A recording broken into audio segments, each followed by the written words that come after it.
Amis téléspectateurs de Média 2 Africa, nous émettons, n'est-ce pas, de Washington. Nous avons bien entendu du retard et quelques problèmes techniques, mais rassurez-vous, cette émission aura bel et bien lieu. Nous débattons aujourd'hui d'un sujet assez sensible, d'un sujet qui, n'est-ce pas, déterminera, n'est-ce pas, l'avenir de notre continent, de toute l'Afrique et de nos pays francophones en particulier. Nous parlerons aujourd'hui, n'est-ce pas, du franc CFA. Et vous pouvez être sûr que sur ce plateau, nous avons des hommes prêts à vous informer, n'est-ce pas, sur ce qu'est le franc CFA, pourquoi le CFA, pourquoi ne pas le CFA, mais surtout, qu'est-ce qui pourra arriver si nous commençons à lutter contre le franc CFA.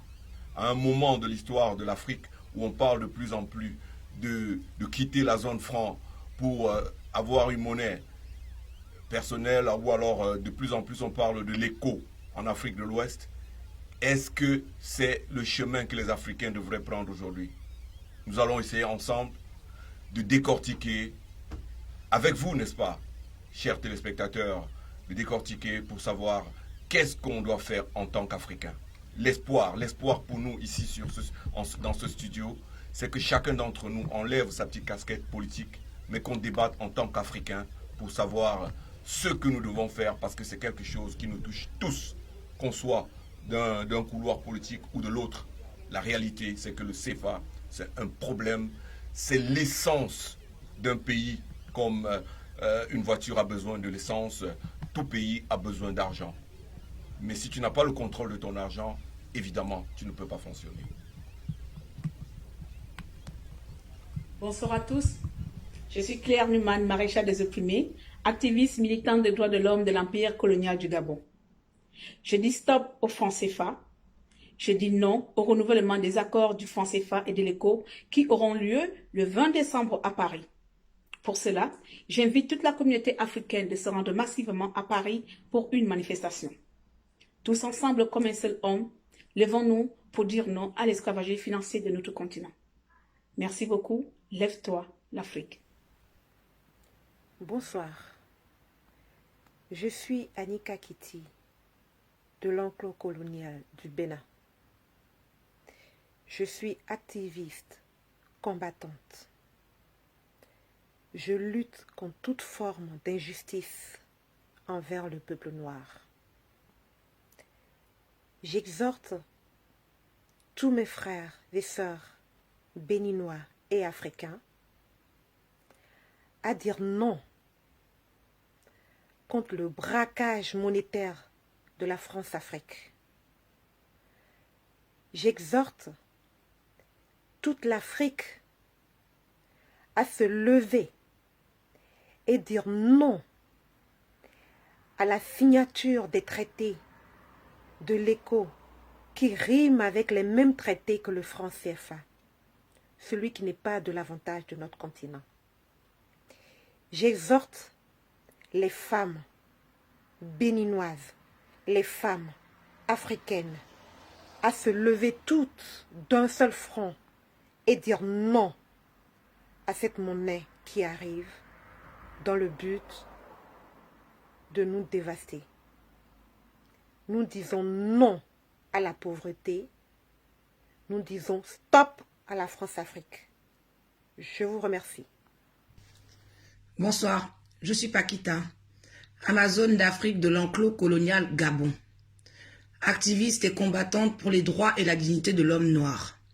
Je dis non au renouvellement des accords monétaires de la France-Afrique, non au CFA, non à l'ECO, cette nouvelle monnaie qui n'a que pour seul but nous asservir et nous maintenir dans la misère la plus totale. Je dis non. Africains, Africaines, levez-vous ce 14 décembre pour dire non à cette nouvelle monnaie. Car si cet accord est signé, il nous engage pour plusieurs décennies de servitude. Trop, c'est trop. Non au CFA, non à l'ECO, cette nouvelle monnaie d'esclaves, et non à la France-Afrique. Bonsoir, je suis Général Bara, Amazone d'Afrique, de l'enclos colonial Gabon. Je viens m'adresser à toutes les Gabonaises. Je vous exhorte à vous lever et de vous battre contre le franc CFA. De dire non au renouvellement des accords monétaires d'arnaque du 20 décembre 2019, de dire non à la corruption de la Banque de France sur nos régies financières gabonaises. Merci à toutes de se lever ce 14 décembre 2019. Ça suffit comme ça.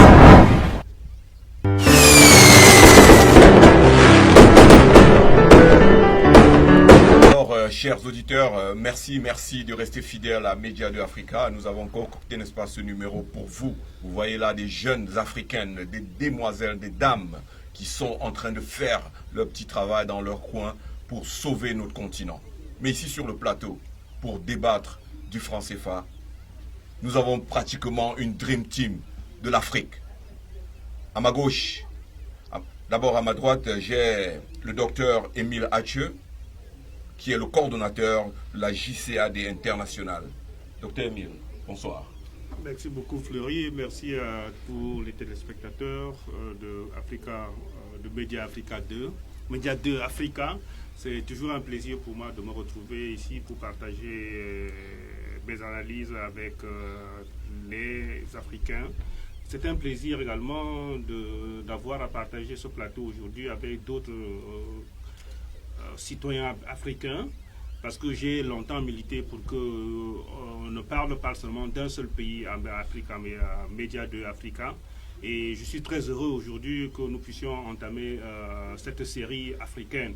Je pense qu'elle ne sera pas la dernière et je souhaite évidemment que nous soyons à la hauteur des enjeux sur les problématiques qui nous interpellent aujourd'hui, notamment cette question monétaire pour l'Afrique. Nous en parlerons davantage au cours du débat. Docteur Émile, rapidement, c'est quoi la JCAD? Oui, le JCAD international, c'est Jeunes chercheurs associés pour le développement. C'est un non-profit que j'aime souvent présenter, et Washington-based non-profit. Donc c'est une association,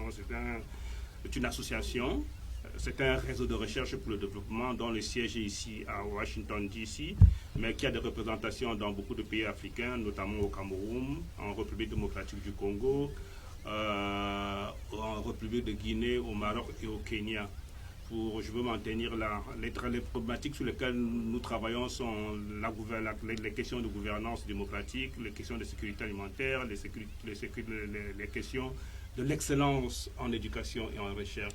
J'en parlerai davantage au cours de cette émission. Merci. À l'extrême gauche, nous avons un jeune Gabonais qui est très connu sur la scène à Washington. C'est un activiste gabonais, un défenseur des droits de l'homme, Franck Joctin. Bonsoir. Bonsoir. Je suis très heureux aussi d'être ici avec d'autres Africains pour pouvoir discuter des affaires de l'Afrique. En effet, je considère que nous avons un rôle à jouer dans le monde. Je pense que le monde dans lequel on vit est instable, parce que justement l'Afrique n'a pas pleinement joué son rôle. Et donc nous sommes là ensemble pour pouvoir discuter de ce que nous pouvons faire en tant qu'Africains afin de faire de notre Afrique une meilleure Afrique et bien entendu aussi de faire de ce monde un meilleur monde. Merci. Et enfin, un frère togolais, un activiste, membre du mouvement patriote togolais qui œuvre pour une liberté totale de l'Afrique et bien sûr une liberté du Togo. Ce sera Yao Faustin. Bonsoir. Oui, bonsoir, Monsieur Fleury. C'est un plaisir pour moi d'être au sein de ce groupe, ce soit pour partager ensemble les problèmes qui heurtent notre continent et pour essayer de porter l'information à la population africaine. Nous qui comprenons un tout petit peu, nous voulons maintenant faire éclairer certains points qui paraissent obscurs à notre population pour que les gens y prennent conscience et ensemble que nous faisions bouger les pas pour un meilleur avenir. Merci. Oui, il n'est un secret pour personne. Il n'est un secret pour personne que le malheur du peuple noir et du peuple africain, c'est généralement de ne pas informer suffisamment leur population. Et aujourd'hui, nous allons essayer au mieux que nous pouvons d'informer notre peuple sur ce qu'est le franc CFA, qui est en réalité quelque chose qui détermine l'avenir de nos populations et bien entendu de nos enfants. Je vais commencer rapidement par savoir, c'est quoi le franc CFA, Joctin?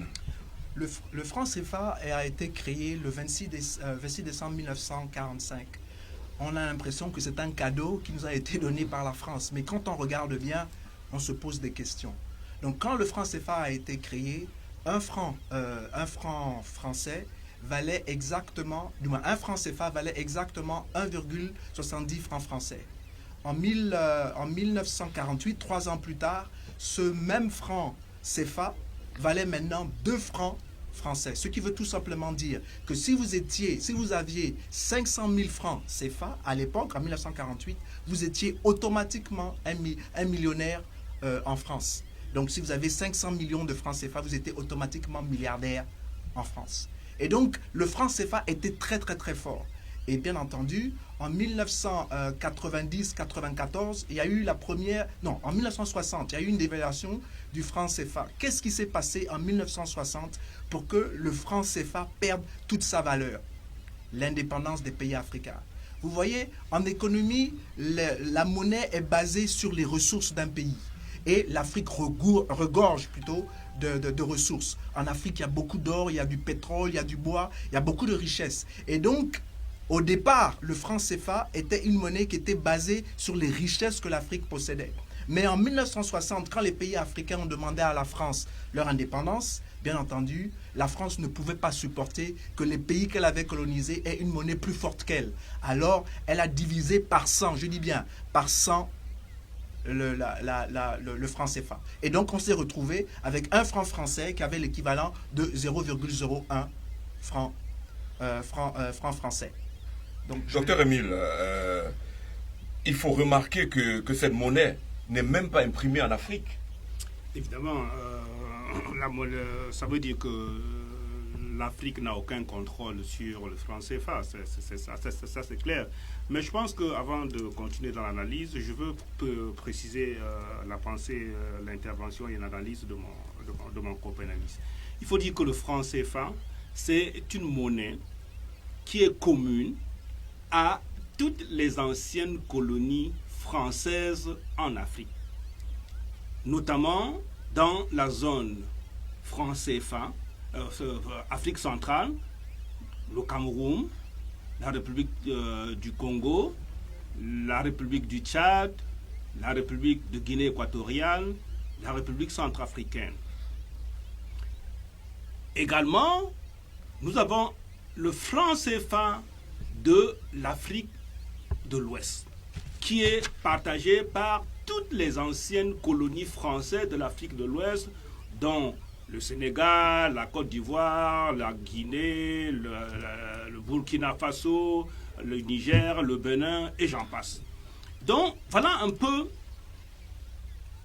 la présentation globale et schématique, la présentation schématique du franc CFA. À quoi ça sert? Le franc CFA a été créé, je ne veux pas revenir sur les détails historiques donnés par mon co-pénaliste, mais le franc CFA a été créé par la France pour assurer, je ne veux pas encore dire pérenniser, mais je pèse mes mots, pour assurer son contrôle sur la pension de l'économie africaine. Parce qu'il est question, ce qu'on sait, ce que tout le monde sait aujourd'hui, pour tous les pays qui utilisent les francs CFA, pour les 14 pays qui utilisent le franc CFA, chacun de ces pays doit garder, dit-on, une partie de ses réserves, la moitié de ses parties de ses réserves monétaires dans un compte de la Banque de France. Et c'est là que ça commence à poser problème. Comment est-ce que vous pouvez garder votre économie, votre réserve monétaire dans la banque d'un autre? Je vais schématiser pour que ceux qui nous comprennent, pour ceux qui nous suivent comprennent bien. Ça veut dire que je m'en vais, j'ai ma tontine, j'ai mes économies. Je bouffe une tontine qui est mon argent, qui est mon bien à moi, de 500 000, et j'ai l'obligation de vous donner la moitié pour le garder. Et c'est vous qui gérez cette partie de mes avoirs à vos grés. Voilà de quoi il est question. Je crois que cette analyse, en posant les bases de cette façon, ça permettra de nous d'avancer et une meilleure compréhension des enjeux qu'il y a autour du franc CFA aujourd'hui. La réalité, c'est que les pays africains ont justement besoin de déposer une partie de leur change, n'est-ce pas, au Trésor français, ce qui est quelque chose qui dérange beaucoup d'Africains, M. Faustin. Oui, effectivement, c'était, je dirais, c'était une bêtise. Bien sûr, je vais mettre les mots à leur place, c'était une bêtise que nos dirigeants ont pu accepter une telle forfaiture sur le continent africain, que l'argent que vous possédez, vous acceptez que quelqu'un garde la moitié, alors que quand vous avez besoin de cet argent, et la même personne qui gère votre argent, il vous dit, je vous le donne avec intérêt. Et ces intérêts, on n'est jamais arrivé à payer ce qu'on reçoit de la France. Et ils nous prennent, la France considère ça comme étant une dette que les pays de la zone franc ont envers elle.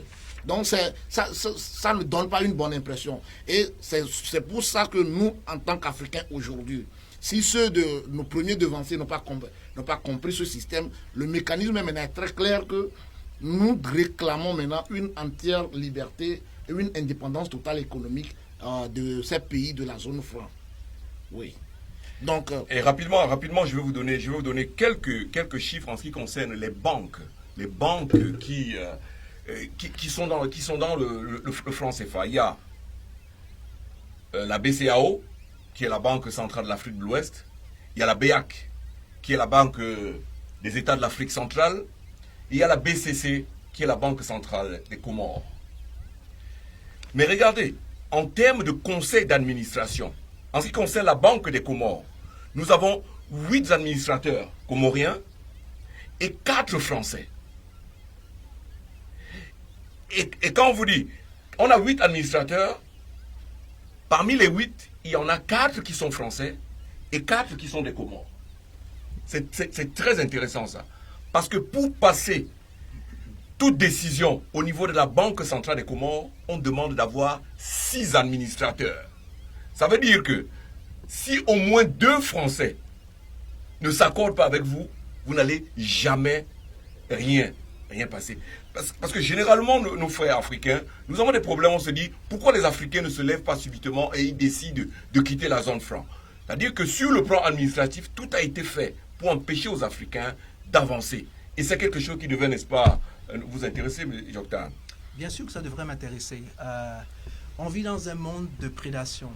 Très souvent, moi, quand j'étais à l'école, on m'a toujours fait comprendre que si tu dis bien, si tu fais tout par la loi, tu pourras vivre une bonne vie. Mais la vérité, c'est que je me rends compte de plus en plus que les gens qui nous parlent de bonne gouvernance, qui nous parlent de bonne économie, sont les premiers à être des prédateurs. C'est-à-dire que la France elle-même, dès le départ, dès la conception du franc CFA, son but était déjà de piller l'Afrique. La raison pour laquelle elle a créé le franc CFA et quand on a une autre indépendance, qu'elle a diminué cette monnaie, c'est parce qu'elle voulait avoir l'accès aux matières premières à un prix qui est vraiment dérisoire. Et donc, on se rend bien compte que ce n'est pas pour l'intérêt de l'Afrique, ce n'est pas pour notre propre intérêt. Et voilà pourquoi nous, en tant qu'Africains, c'est pas qu'on est anti-français, mais on demande de la justice, que la France ne peut pas continuer à prospérer au détriment de tous les autres Africains. Ce n'est pas possible. Autre chose que j'aimerais pouvoir dire aussi, c'est que 400 milliards de dollars, je dis bien 400 milliards de dollars, je ne parle pas de 400 milliards de francs CFA, 400 milliards de dollars africains sont déposés dans des banques en France. Moi, je trouve cela intolérable quand on sait que la jeunesse africaine a besoin de cet argent pour se développer et pour pouvoir développer le continent. Justement, docteur Emile, j'aimerais que vous interveniez sur ce fait aussi. Mais en attendant, je vais vous donner aussi le conseil d'administration en ce qui concerne la BEAC, la Banque des États de l'Afrique centrale.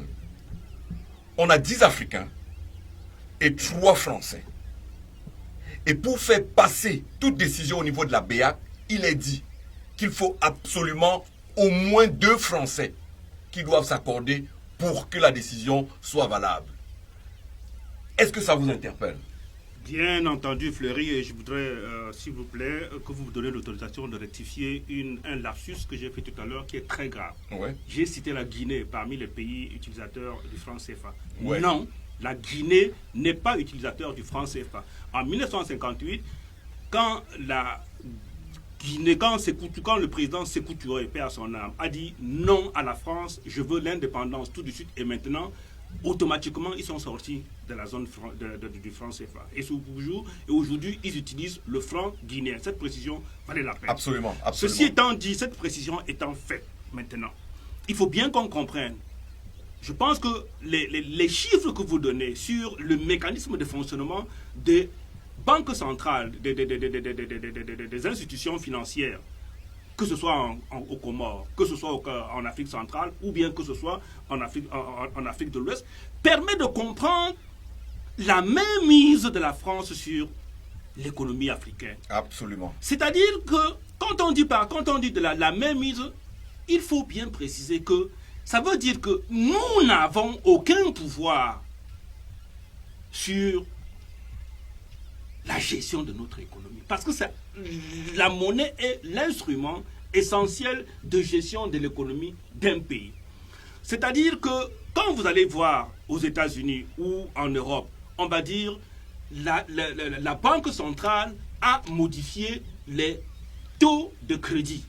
C'est-à-dire que on s'est rendu compte que pour favoriser le développement économique du pays, il va falloir faire circuler de l'argent dans l'économie. Ce qui n'est pas possible ici, dans le cas de l'Afrique, dans le cas des pays de l'Afrique centrale. Il ne peut pas décider de quelle est la quantité de la monnaie qui va circuler dans leur économie. Il ne peut pas décider librement de quel type d'investissement il faut faire. Et c'est ça qui justifie, qui explique et c'est ça qui explique justement le rôle de frein à main, le rôle de blocage que les représentants de la France jouent dans nos différents,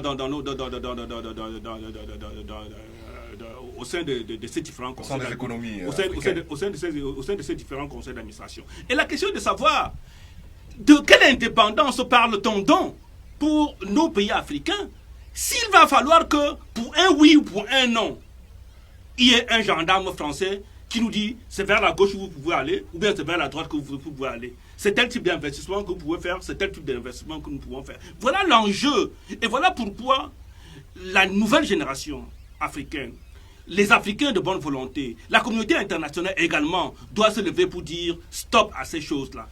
Et avec Fleury, je ne monopolise pas la parole, mais il est important de signaler que nous nous indignons, que voici les raisons pour lesquelles nous nous indignons pour l'hégémonie de la banque, de l'hégémonie et la mainmise de la France sur nos économies. Il faut voir que tous les pays africains qui utilisent le franc CFA sont les derniers en ce qui concerne, quel que soit le domaine que vous prenez. En termes de croissance économique, nous sommes les derniers. Les pays les plus pauvres du monde sont les pays d'Afrique centrale. Sont les pays qui utilisent le franc CFA. Les pays où les dictatures sont les plus féroces sont les pays où on utilise le franc CFA. Les pays, quand on fait le classement, moi je suis universitaire, quand on fait le classement des universités africaines, les pays d'Afrique centrale sont les derniers en tout et pour tout. Ça ne veut pas dire que nous n'avons pas de ressources intelligentes. Et pourtant, vous allez voir que les ressortissants de l'Afrique centrale ont suffisamment d'intelligence et occupent les postes les plus élevés dans les institutions internationales. Comment expliquer qu'en retour, nous ayons tant de ressources et que nous ne puissions pas démarrer dans notre économie? Pour la bonne et simple raison que la France continue à nous dominer. Et j'interpelle ici la communauté internationale que ça ne peut pas continuer comme ça. Ça ne peut pas continuer. Vous devez, la communauté internationale, les pays européens, les pays de l'Union européenne, les premiers, doivent prendre fait et cause pour le combat que la nouvelle génération africaine est en train de mener contre l'hégémonie et la domination de la France. Merci, docteur Émile. Et j'ai donné des statistiques sur la BCC, sur la BEAC.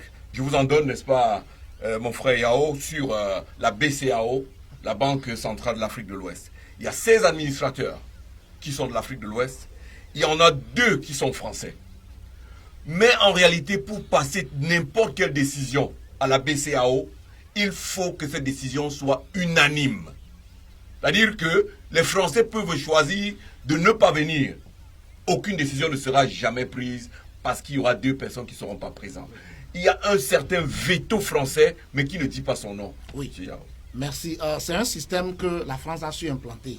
Mes copanélistes ont déjà détaillé les choses. Et ce système, c'est une façon de faire retarder quelles que soient les décisions prises pour un développement absolu de chaque État, au niveau de chaque État.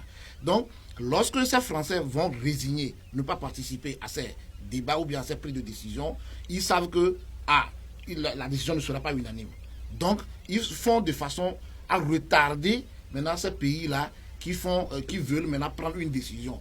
Et nos dirigeants, au lieu de prendre conscients de la situation pour poser aussi leur veto en tant que président, en tant que représentant un chef d'État ou bien s'unir, avoir une voix et prendre une décision, ils vont en rang dispersé. Il y a ce manque d'unité au sein de nos présidents et au sein de l'équipe dirigeante. Ce qui fait que la France essaie toujours de mettre de la scie entre ses dirigeants. Et quand il met la scie, il trouve toujours une porte de sortie. Et vous allez voir qu'en fin de compte, rien n'est toujours réussi. Sinon, ce problème de France serait déjà réglé, même avant 1975. Puisque nos devanciers, il y avait certains qui ont compris ce système et ils avaient déjà posé sur la table de la France que nous voulons notre monnaie juste après les indépendances. Merci. Et justement, et beaucoup de personnes qui regardent cette émission vont se donner l'impression qu'en Afrique francophone, tous les pays francophones ne peuvent pas avancer. Alors qu'il y a des pays francophones en Afrique qui se portent très bien. Mais bizarrement, ces pays francophones en Afrique qui se portent très bien, c'est justement les pays qui ont quitté la zone franc. Attends, ce sera l'Algérie, ce sera la Tunisie, ce sera le Maroc. Ça devrait nous interpeller, docteur. Tout à fait, tout à fait. Comme j'ai dit tout à l'heure, la monnaie est l'instrument de gestion de l'économie. Et quand vous n'avez pas la maîtrise, quand vous n'avez pas le contrôle de votre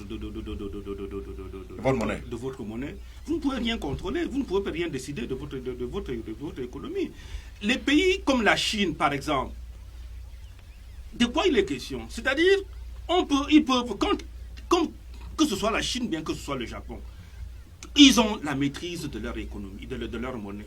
Ils ont le contrôle de leur économie. Et comment? Parce que, en fonction de la santé économique de leur pays, ils peuvent décider de dévaluer ou de réévaluer leur monnaie. C'est-à-dire de favoriser les importations,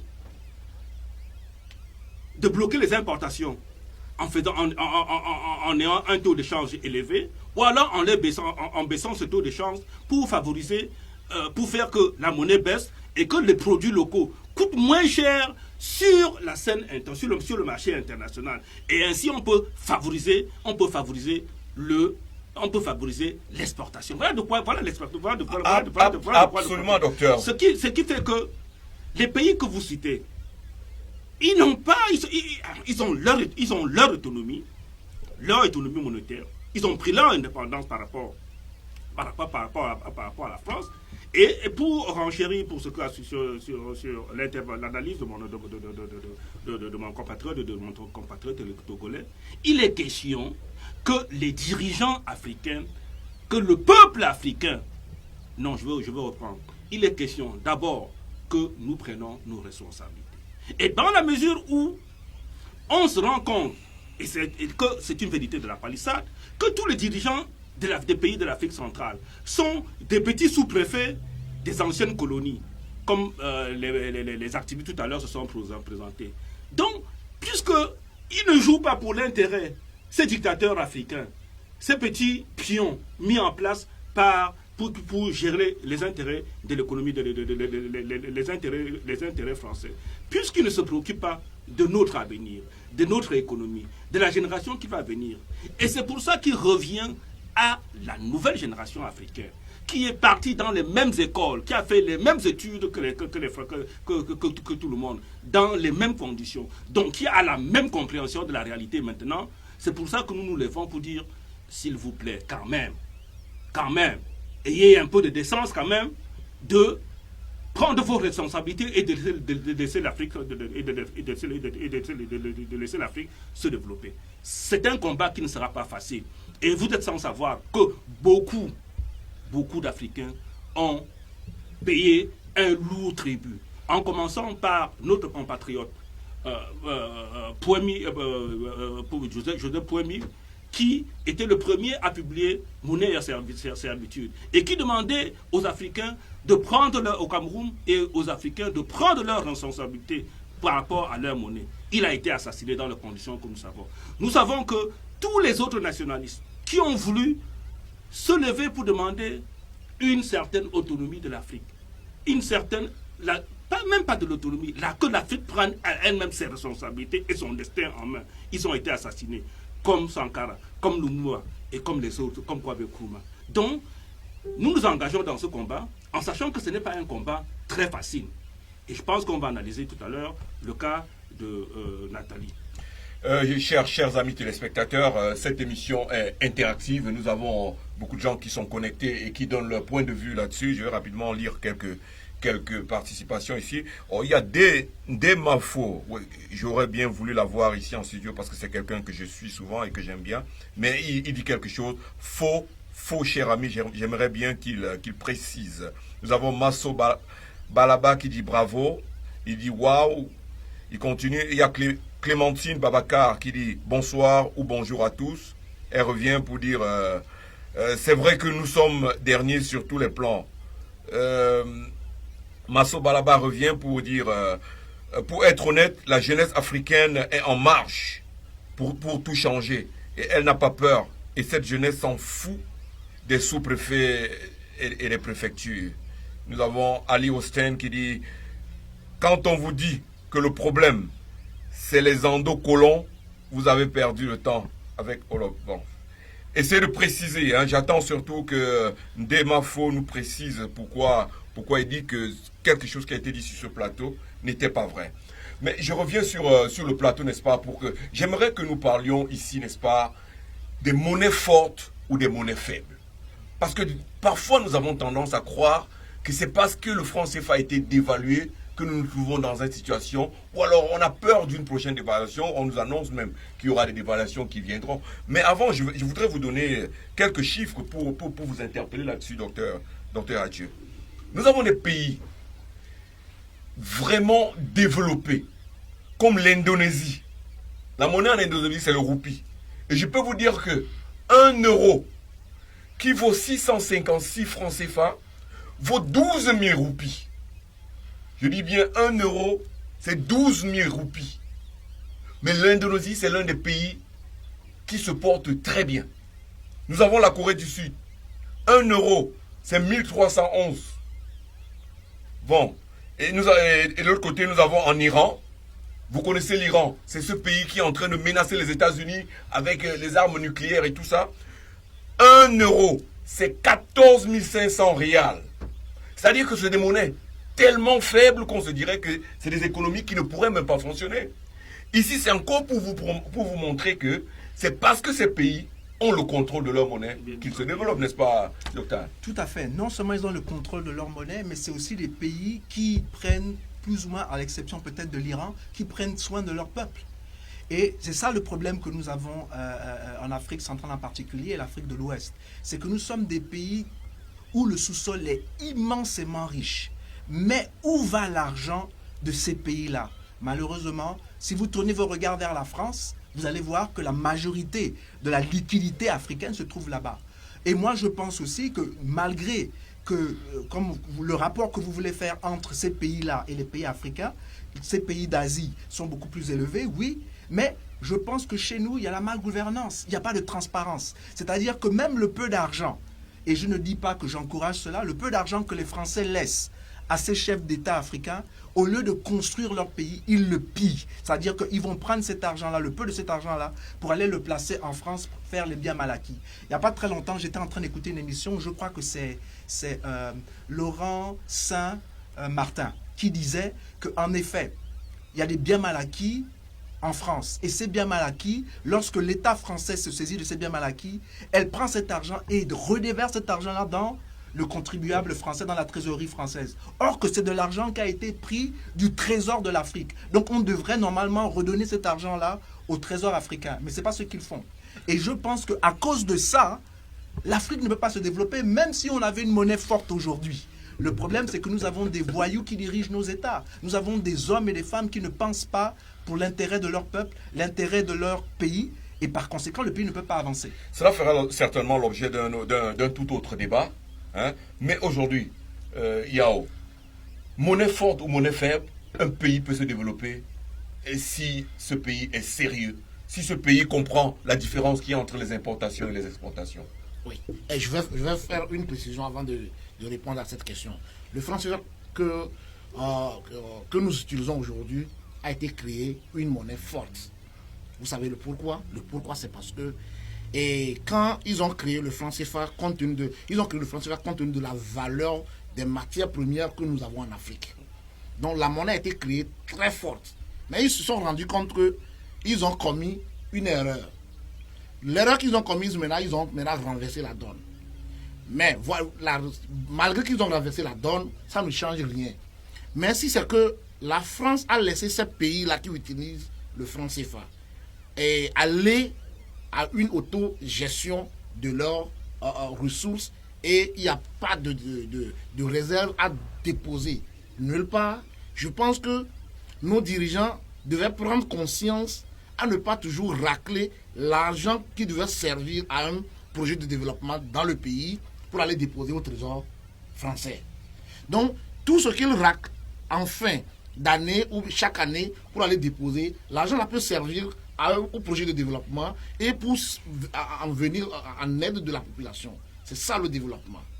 Donc, je pense que ça ne dépend pas du taux de la monnaie, que la monnaie soit faible ou forte, mais c'est une volonté. C'est cette volonté-là qui manque au niveau de nos dirigeants. Je pense que ce qu'il dit est absolument pertinent, docteur Hathieu, parce que quand on prend le cas du Vietnam, le Vietnam c'est le deuxième producteur du riz dans le monde. Okay? Et c'est-à-dire que la monnaie vietnamienne, pour 1 euro, c'est 27 000 dong. Mais de l'autre côté, je vais vous donner quelques pays en Afrique qui ont des monnaies qui sont même très fortes, mais qui se portent aussi très bien. Par exemple, le Maroc. Le dirham marocain, 1 euro, c'est presque 11 dirhams. Quand on le compare au franc CFA, on se rend compte que c'est une monnaie qui est suffisamment forte. En Algérie, c'est 132.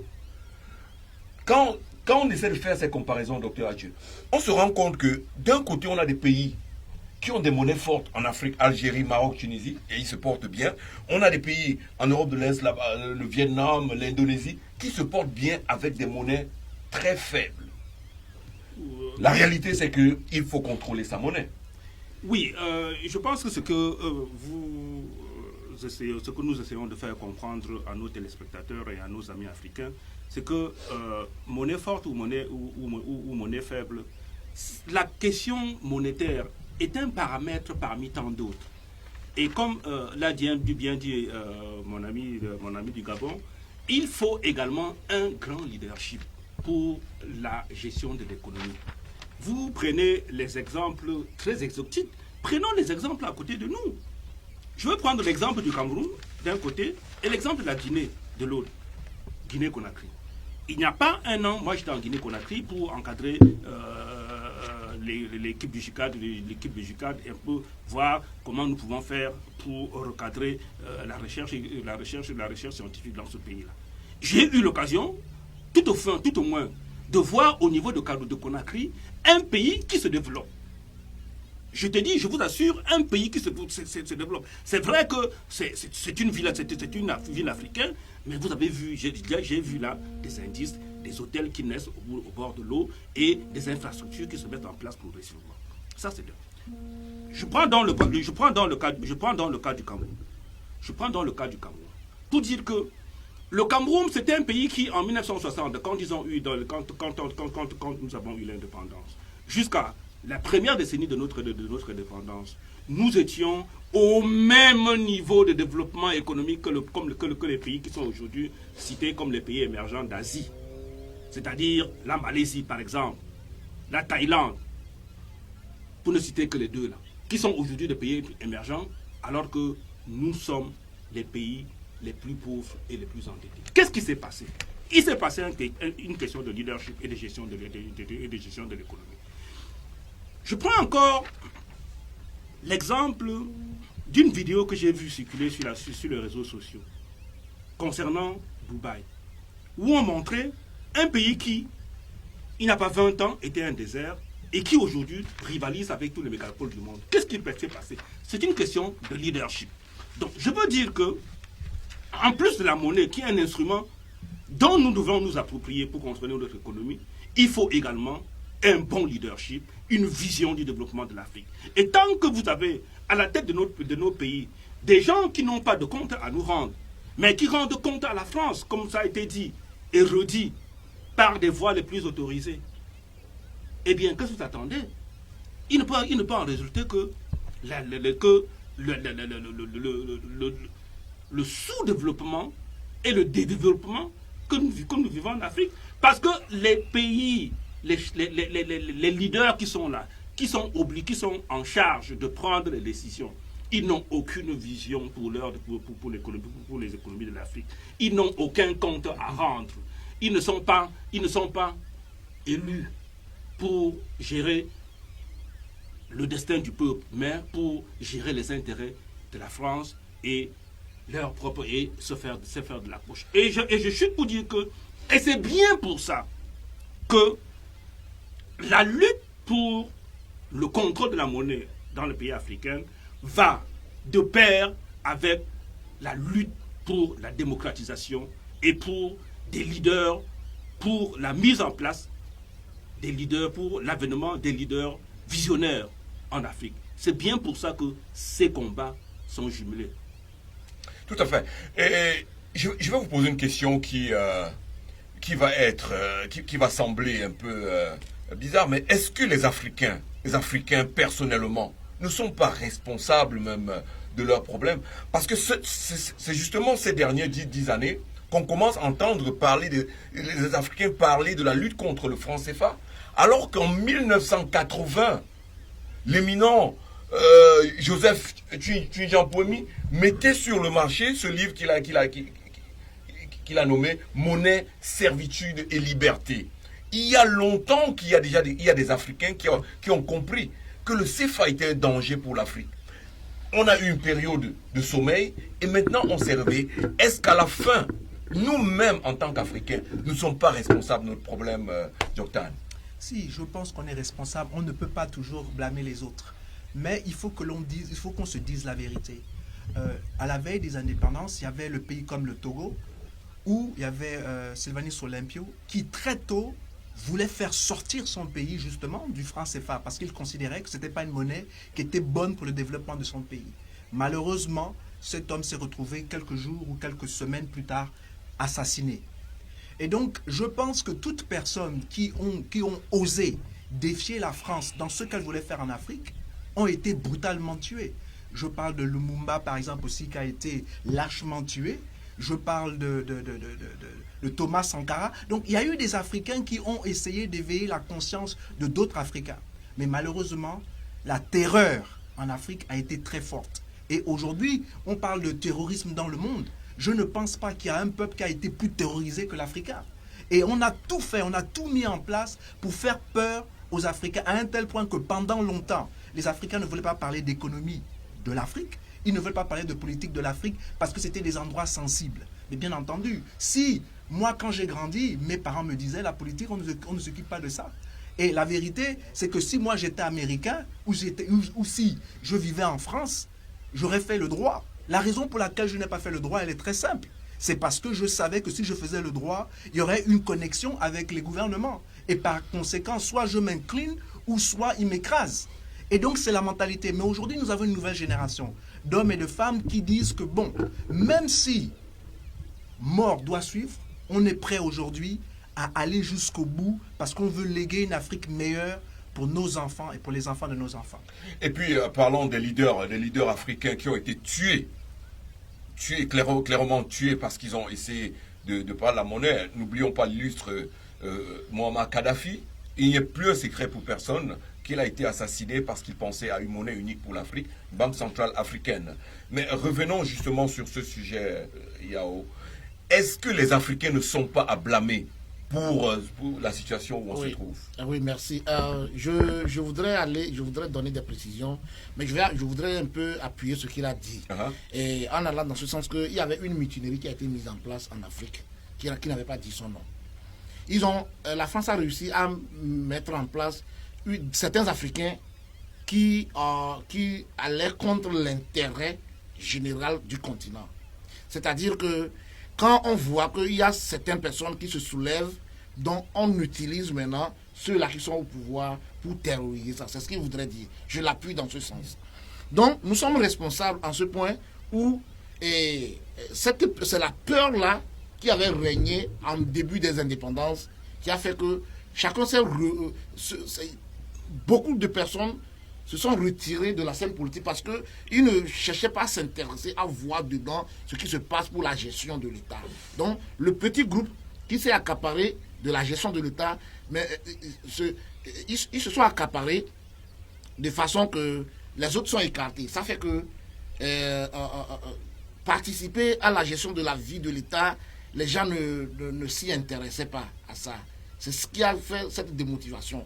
Donc, aujourd'hui, nous avons compris que ceux qui sont au pouvoir, ils ne gèrent pas, ils ne prennent pas en considération l'intérêt général.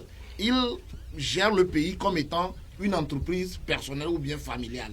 Donc, aujourd'hui, la jeunesse africaine a compris que donc les années 80 sont des années passées et maintenant, nous sommes à une ère de révolution où chacun se voit maintenant impliqué dans le développement du continent. Donc, nous acceptons en partie ce manque le fait de manifester la volonté de participer à la gestion du développement. Mais aujourd'hui, nous avons pris conscience. Nous voulons participer. C'est pourquoi nous cherchons par voies et moyens pour poser les bases de développement et maintenant pousser le continent sur de bons rails. Oui, mais aussi, il faut reconnaître que ces dernières années, nous avons quand même entendu des chefs d'État africains, des gens au niveau de la haute administration africaine, commencer à dire que le franc CFA, c'est un problème. Nous avons entendu le président Déby le dire à haute voix. Nous voyons des opposants en Afrique qui se lèvent et qui le disent à haute intelligible voix. On pense que les lignes sont en train de bouger un tout petit peu, docteur Mir. Oui, merci beaucoup, Fleury. Oui, les lignes sont en train de bouger. Je voulais dire que, vous voyez, si on prend plutôt comme une pyramide, un chemin, ça veut dire que quand les pays africains accèdent à l'indépendance, quel est le taux de scolarisation? Il est encore très faible. C'est-à-dire que, comme mon ami du Gabon a dit, très peu de personnes s'intéressent à la chose politique. Encore très peu à la chose de politique économique. Et donc, la France a perçu ça très avant.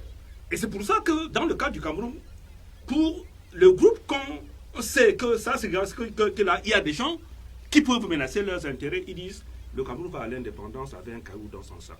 Je ne partage, tout le monde connaît. Et donc, très peu sont, et la proportion des Africains qui ont été illuminés, qui ont pris conscience, était infime à l'époque.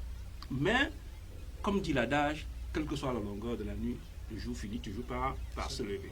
Et nous sommes en train de se voir dans un renversement de tendance, où c'est là où il y a et le terme n'est pas fort, une prise de conscience collective du peuple africain. Il ne s'agit plus ici d'un groupe ou bien d'une tribu. Et c'est ça qui fait le charme de notre bataille et de notre combat aujourd'hui là. Et c'est ça qui pose le problème à la France. Parce que vous avez des gens au pouvoir qui commencent à leur dire, comme c'est le cas au Tchad, comme vous avez dit, le cas de Déby, ou bien au Bénin, ou bien en Afrique de l'Ouest, dans d'autres pays d'Afrique de l'Ouest, qui dit ça ne peut plus continuer comme ça. Et vous avez maintenant cette nouvelle génération des hommes d'État qui ne sont pas encore au pouvoir. Et je pense ici au président de leader en Côte d'Ivoire, ou bien Mamadou Koulibaly, ou bien le président Kamto au Cameroun, qui lutte pour l'intérêt de l'Afrique, qui travaille pour l'intérêt de l'Afrique, pas pour leur intérêt personnel, ni pour l'intérêt de la France. Et c'est là où la chose devient plus importante. Donc, on ne va pas regretter notre passé. Il faut maintenant plutôt souhaiter que cette prise de conscience soit définitive, que cette génération d'Africains, cette nouvelle génération d'Africains qui a dit nous ne pouvons plus accepter ça. Quelle est la force, quelle est l'intelligence et quelle est la sagesse de continuer ce combat? Et il faut les encourager, il faut les soutenir. Merci, docteur Émile. Maintenant, je vais un peu jouer à l'avocat du diable. Okay? La réalité, c'est que la majorité des chefs d'État africains qui ont osé ont été assassinés. Est-ce que quelque part, vous ne pensez pas que nos chefs d'État actuels se trouvent dans la même situation et ils ont peur? Ils se disent, nous ne pouvons pas oser parce que tous les gens qui ont osé ont été assassinés. Oui. Je réponds à ceci rapidement. Ouais. Et vous allez voir que après le décès de Muammar Kadhafi, ouais, qui a voulu mettre... l'assassinat, il faut dire l'assassinat. Après, oui, l'assassinat de Muammar Kadhafi par la France, qui a voulu faire de l'Afrique une unité de tout le continent africain. Et c'est là où les consciences ont commencé par se réveiller. Donc, je pense que si il y avait une unité autour de Muammar Kadhafi, Kadhafi ne serait pas assassiné. Et que Kadhafi serait toujours aujourd'hui vivant parce que Kadhafi s'est vu seul au sein de cette mutinerie dont j'avais fait mention avant. Donc, je pense que aucun de nos présidents ne peut jamais avoir peur aujourd'hui si jamais il y a cette union et ce soutien qui vient des uns et des autres au sein du continent africain. Et pour élucider cela, avant de revenir sur le plateau, pour parler justement de ces chefs d'État qui ont peur des réprimandes, nous avons préparé un numéro pour vous. Écoutez. Il y a des substances extraites de l'uranium qui servent à l'agriculture, à faire surtout à l'agriculture. Mais cette usine n'est toujours pas construite? Non, elle n'est pas construite. Donc Palu Suisse et la France achètent du minerai brut qu'ils mais ils n'achètent pas. Non. Depuis 1966, ils extraient, ils exploitent, mais ils n'ont jamais payé un franc. Comment ça se fait, ça? Ben oui, mais c'est comme ça, parce que, comme c'est l'uranium, nous ne devons rien dire. Et aussitôt qu'on veut essayer de demander, de parler, on nous fait taire. Ah. Donc absolument. Des années... Depuis 1966 jusqu'aujourd'hui, mais il s'agit de ni la France ni la Suisse n'a versé un franc pour tout ce minerai. Mais il s'agit juste de quelques kilos à chaque fois. Pas possible. Il s'agit de très bons kilos parce que... D'après vous, dans un avion, combien on peut en charger de minerais comme ça à chaque voyage? Ben écoutez, je ne dirais pas que c'est exagéré, mais ce sont des avions cargo. Or, vous connaissez aussi bien le tonnage des avions cargo que moi. Il y a des substances extraites de l'uranium qui servent. Alors, chers téléspectateurs, ça fait pleurer, ça fait très mal d'entendre ceci. Nous venons d'écouter l'empereur Bokassa en résidence surveillée en Côte d'Ivoire après que la France l'ait débouté du pouvoir, et il vous dit ce qu'a été sa présidentielle. Les Français viennent, ils prennent et il le dit bien. Vous osez parler, on vous fait taire. Est-ce que ce n'est pas ça qui fait peur à nos chefs d'État, Docteur? Bien sûr que ça leur fait très peur. Et c'est là où est tout le problème. La majorité de nos chefs d'État ne sont pas élus par leur peuple. C'est ça le problème. Voilà pourquoi en Afrique, nous avons besoin de démocratie. Parce qu'un leader qui a le soutien de son peuple devient pratiquement invincible. C'est-à-dire c'est difficile de le démettre. Mais ces gens-là ne sont pas élus par leur peuple. Donc quand les Français vont venir utiliser les mécanismes pour les enlever ou pour les embêter, pour les tuer, le peuple ne va pas venir, ne sera pas un bouclier. Sans vous interrompre, prenons le cas Sankara. Sankara était un président assez populaire, mais néanmoins il a été assassiné. Sankara a été assassiné parce qu'il y a une complicité africaine. On a utilisé Compaoré, qui était son frère, pour pouvoir l'assassiner. Voilà pourquoi ça a marché. Voilà, avec la complicité de Fouad-Boigny. Avec la complicité de Fouad-Boigny. Il y avait plusieurs États africains qui étaient impliqués dans le processus. Sankara a été éliminé parce que malheureusement, des Africains haut placés ont aidé la France. La France seule ne pouvait pas éliminer Sankara dans un pays comme le Burkina, ayant comme peuple son bouclier. Je ne le pense pas. Mais on ne va pas refaire l'histoire. Ce que je veux ici dire, c'est que l'exemple que j'aimerais prendre, c'est l'exemple de la Côte d'Ivoire. Les Français ont dû frapper fort parce que les Ivoiriens ont fait une sorte de bouclier autour de Gbagbo. Et si les Ivoiriens ne s'étaient pas soulevés, ou bien levés pour protéger Gbagbo, je vous garantis que Gbagbo serait un homme mort. Mais c'est les Ivoiriens qui ont fait en sorte qu'aujourd'hui, Gbagbo peut encore circuler. Parce qu'il y avait quand même les gens qui se sont levés. J'ai vu dans la télévision où il y avait des Ivoiriens qui sont allés à la présidence comme étant des boucliers humains.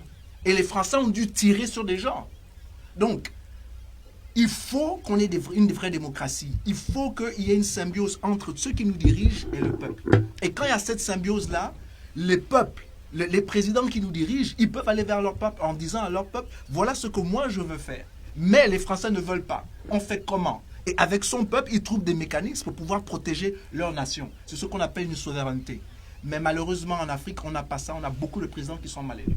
Et justement, docteur Émile, le cas de la Côte d'Ivoire, c'est un cas d'école. Parce que le président Gbagbo, c'était un président populaire. Hein, vraiment populaire. Il y a la population qui est même venue le soutenir, mais n'en déplaise, il a été assassiné. Est-ce qu'un président africain, il n'a pas été assassiné, il a été débouté. Normalement, ils auraient bien voulu le tuer. Hein. Est-ce qu'un président africain qui voit la situation ivoirienne et qui se dit « je ne voudrais pas que mon pays se retrouve dans cette situation », est-ce que vous ne voyez pas la peur? J'ai dit encore, je joue l'avocat du diable. Non, je crois que, Fleury, disons que clairement que de quoi il est question? Il est question de rapport de force. C'est de ça qu'il est question. Il est question quel est le rapport de force et quelles sont les représentations des acteurs en jeu. Vous avez la France qui est jusqu'au boutiste, qui est prêt à utiliser tous les moyens qu'ils font. Et parce que, n'oubliez pas, l'histoire avance. L'histoire avance.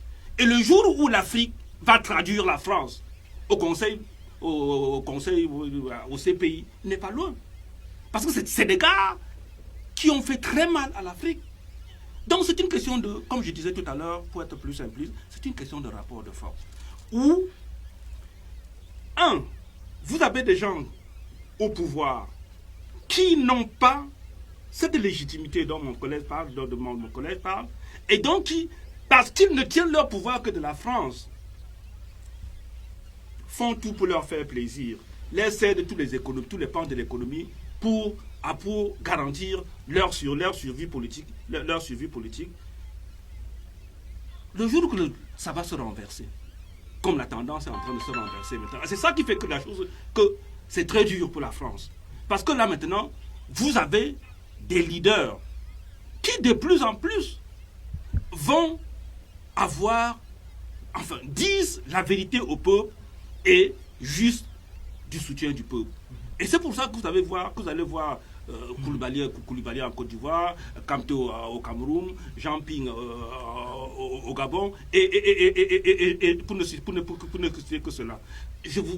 C'est pour ça que vous avez vu la survie, par exemple. Qu'est-ce qui a garanti la survie du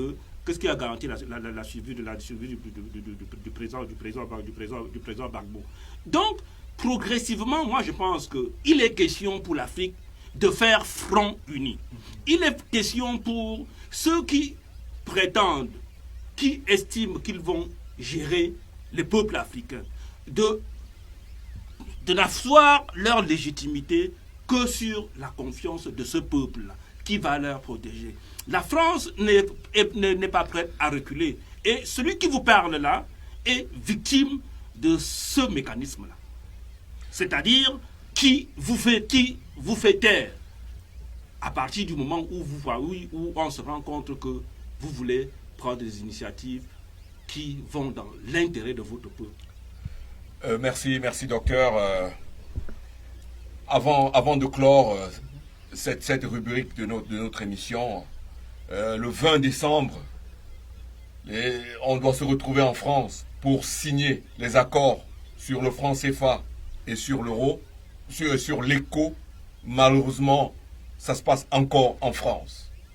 Mais je voulais qu'on dise un mot sur l'éco, cette nouvelle monnaie qui est supposée être la nouvelle monnaie en Afrique de l'Ouest, mais qui va se faire signer, les accords vont se faire signer en France. Qu'est-ce que vous en pensez, Yao? Oui, merci. Moi, je pense que c'est un mauvais choix de choisir encore la France pour signer cet accord. Et la dernière conférence de chefs d'État qui a eu lieu, c'était, je crois bien, au Nigeria. Bon, pourquoi ne pas se retrouver entre pays africains et maintenant décider de ce qu'il faut faire pour le continent? La France, c'est sur un autre continent. Les Africains doivent se retrouver en Africain pour décider de ce qui peut faire avancer notre continent. Donc, si ils vont se retrouver encore en France, veut dire que on change seulement le nom du franc CFA en éco. Ce que nous, en tant que la nouvelle jeunesse, nous ne voulons pas. Nous ne voulons pas encore cette parité-là, le fait d'arrimer l'éco à l'euro. Donc, il faudrait que nos chefs d'État comprennent que le destin du continent, ce n'est pas avec la France. C'est eux qui sont aujourd'hui les représentants de chaque État qui doivent commencer par prendre conscience et définir ce destin de développement-là dont la jeunesse a besoin. Oui, justement, Franck Joctal, il y a ce jeune économiste camerounais, Martial Zebelinga, qui parlait justement de l'éco et il faisait même une analyse par rapport au nom. Il disait éco et euro rime. Et il se disait l'éco n'est qu'une continuité du franc CFA et c'est quelqu'un d'assez intelligent. Est-ce que vous pensez comme lui? Oui, moi je pense comme lui et je suis d'accord avec les Nigérians et je suis d'accord avec les Ghanéens qui disent que si l'Afrique francophone qui a le CFA ne veut pas couper le cordon ombilical avec la France, nous ne voulons pas que ces pays-là participent dans l'éco. Donc c'est très clair. Cela veut tout simplement dire qu'on ne peut pas décider d'une monnaie africaine hors de l'Afrique. Ça n'a pas de sens. Vous parlez du Nigeria par exemple? Oui, voilà. On ne peut pas décider de l'avenir de l'Afrique hors de l'Afrique. Quand l'Europe parle de l'Europe, elle ne vient pas chez nous. Elle ne va pas en Asie. Ils se réunissent chez eux et ils décident des affaires de l'Europe. Donc, puisqu'on parle de quelque chose qui est sensible à l'Afrique, ça devrait se passer entre nous, Africains. Et la France n'a rien à voir dedans. Parce que quand les Américains décident de leur dollar, on n'appelle ni les Africains, ni les Européens, ni les Asiatiques. Ils décident eux-mêmes. Et moi, je voudrais qu'on arrête d'infantiliser les Africains. Je pense que vous accordez avec lui. Je suis tout à fait 100%, je suis 100% d'accord avec cette analyse. Il va falloir que les Africains soient capables de prendre leurs responsabilités, de couper le lien ombilical avec la France, avec l'économie. Ce dont il est question, c'est qu'il faut cette rupture qui n'arrive pas à s'opérer. Cet orgueil. Non, il y a l'orgueil, mais il y a la rupture. Il faut rompre avec le pacte colonial. C'est de ça qu'il est question. Or, parce qu'il faut bien faire l'analyse, il faut bien comprendre de quoi il est question. Vous avez les pays qui avancent aujourd'hui sur le plan économique. C'est le Ghana. D'une certaine partie, c'est le Sénégal. Mais c'est le Nigeria. Et nous savons que, et c'est là où il faudra, en parlant en termes de panafricanisme, il va falloir que les responsables africains, les dirigeants africains prennent leurs responsabilités. Il faut un leadership. Et je me serais attendu que le Nigeria, qui est une puissance démographique et économique, qui n'a rien à cirer avec la France. Le Nigeria, c'est quand même bientôt 300 millions d'habitants. Donc la France ne serait pas, même pas un État du Nigeria. Il va bien falloir que nous autres Africains, en commençant par nos leaders, que nous prenions conscience de ce que nous valons. Merci, docteur. Et c'est quand nous aurons pris conscience de ce que nous allons, de ce que nous valons, et quand nous aurons imposé à ce que la France nous respecte. Parce qu'aujourd'hui, peut-être que j'anticipe, quand quelqu'un dit, quand Macron dit, il attend que les autres lui disent. Mais ça, c'est la démagogie. On reviendra là-dessus. Mais j'interpelle, pour clore cette rubrique de notre émission, j'interpelle les Africains à avoir une certaine arrogance. Une certaine dignité. Il n'est pas acceptable que 50, 60 ans après les indépendances, qu'on continue à vivre des vestiges de la colonisation comme le franc CFA. Ne serait-ce que par orgueil personnel, on ne devrait pas accepter que les Français viennent nous dire comment notre monnaie doit fonctionner. Et j'ai compris, j'ai entendu beaucoup de jeunes Africains nous dire, et si le franc CFA part, comment on va faire? Soyons préparés à passer une période difficile après le franc CFA, mais on sera OK. Et vite pour clore ici, j'ai suivi une musique de mon terroir, de mon bas-fond natal, où le musicien était tellement fier de son peuple, bas-fond. Et il appelle son peuple Poundak, les enfants des Blancs. J'ai été tellement offensé par cette musique que c'est inacceptable que aujourd'hui, 2019, que des Africains se comparent toujours, veulent toujours qu'on les appelle des Blancs. Et ça a été tellement insultant pour moi. Et j'espère pouvoir rencontrer ce musicien un de ces jours pour lui dire 1, 2, 3 bon. Avec ça, nous allons prendre une petite pause publicitaire et on revient de l'autre côté pour parler des actions des Africains et la réprimande de la France.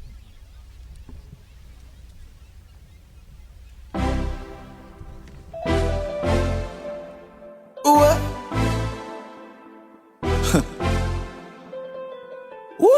Partout, partout, partout. Je reste debout, toujours avancé, je saute par les pas. T'as tombé, déconné, merde, moi j'en ai marre. Je viens viser, la balle a décollé.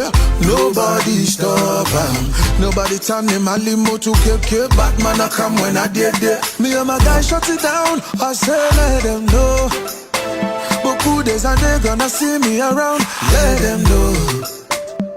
Nobody run me down, I say let them know. Y'a des hauts et des bas mais je laisse pas tomber, let them know. See me I say, j'ai beaucoup de fans partout. Ma musique on écoute partout.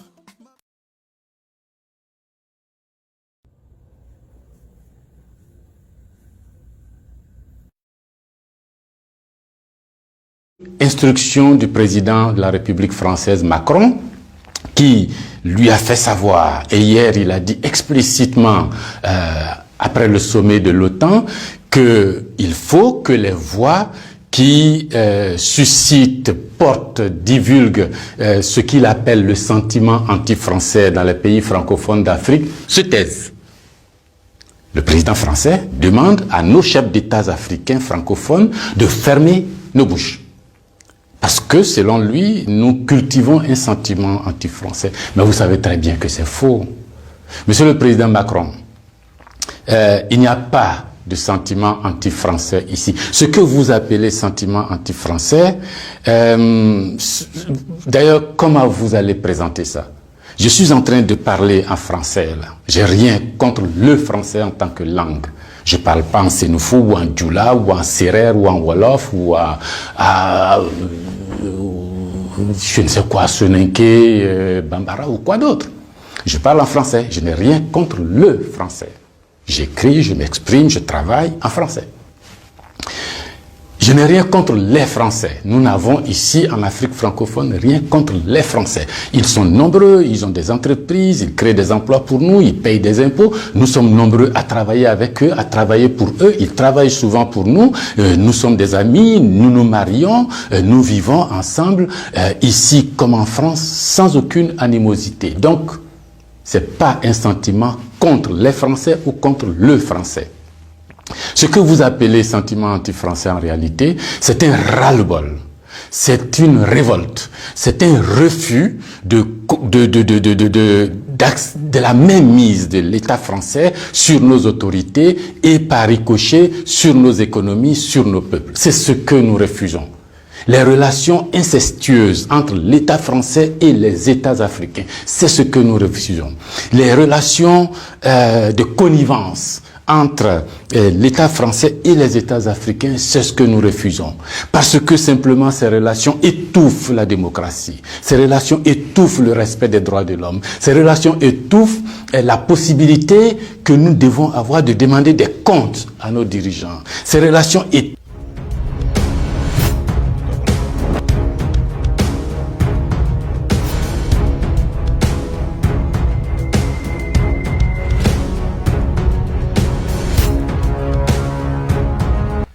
Mesdames et messieurs, merci d'être restés fidèles, n'est-ce pas, à Média de Africa. Nous allons rapidement continuer ce débat ici, mais en attendant, vous avez écouté cet extrait, n'est-ce pas, de notre frère Mamadou Koulibaly de la Côte d'Ivoire, qui fait une précision qui vaut la peine. Généralement, on a tendance à croire que les Africains n'aiment pas les Français, ce qui n'est pas vrai. Ce qui n'est pas vrai, parce que le prolétariat français est réel. Il y a des gens en France qui souffrent de ce régime, comme nous, et que j'encourage personnellement à joindre les gilets jaunes. Nous avons un problème avec l'administration française. Nous avons un problème avec l'administration française. Je pense que c'est le cas, docteur. Oui, on a un problème avec un système de prédation.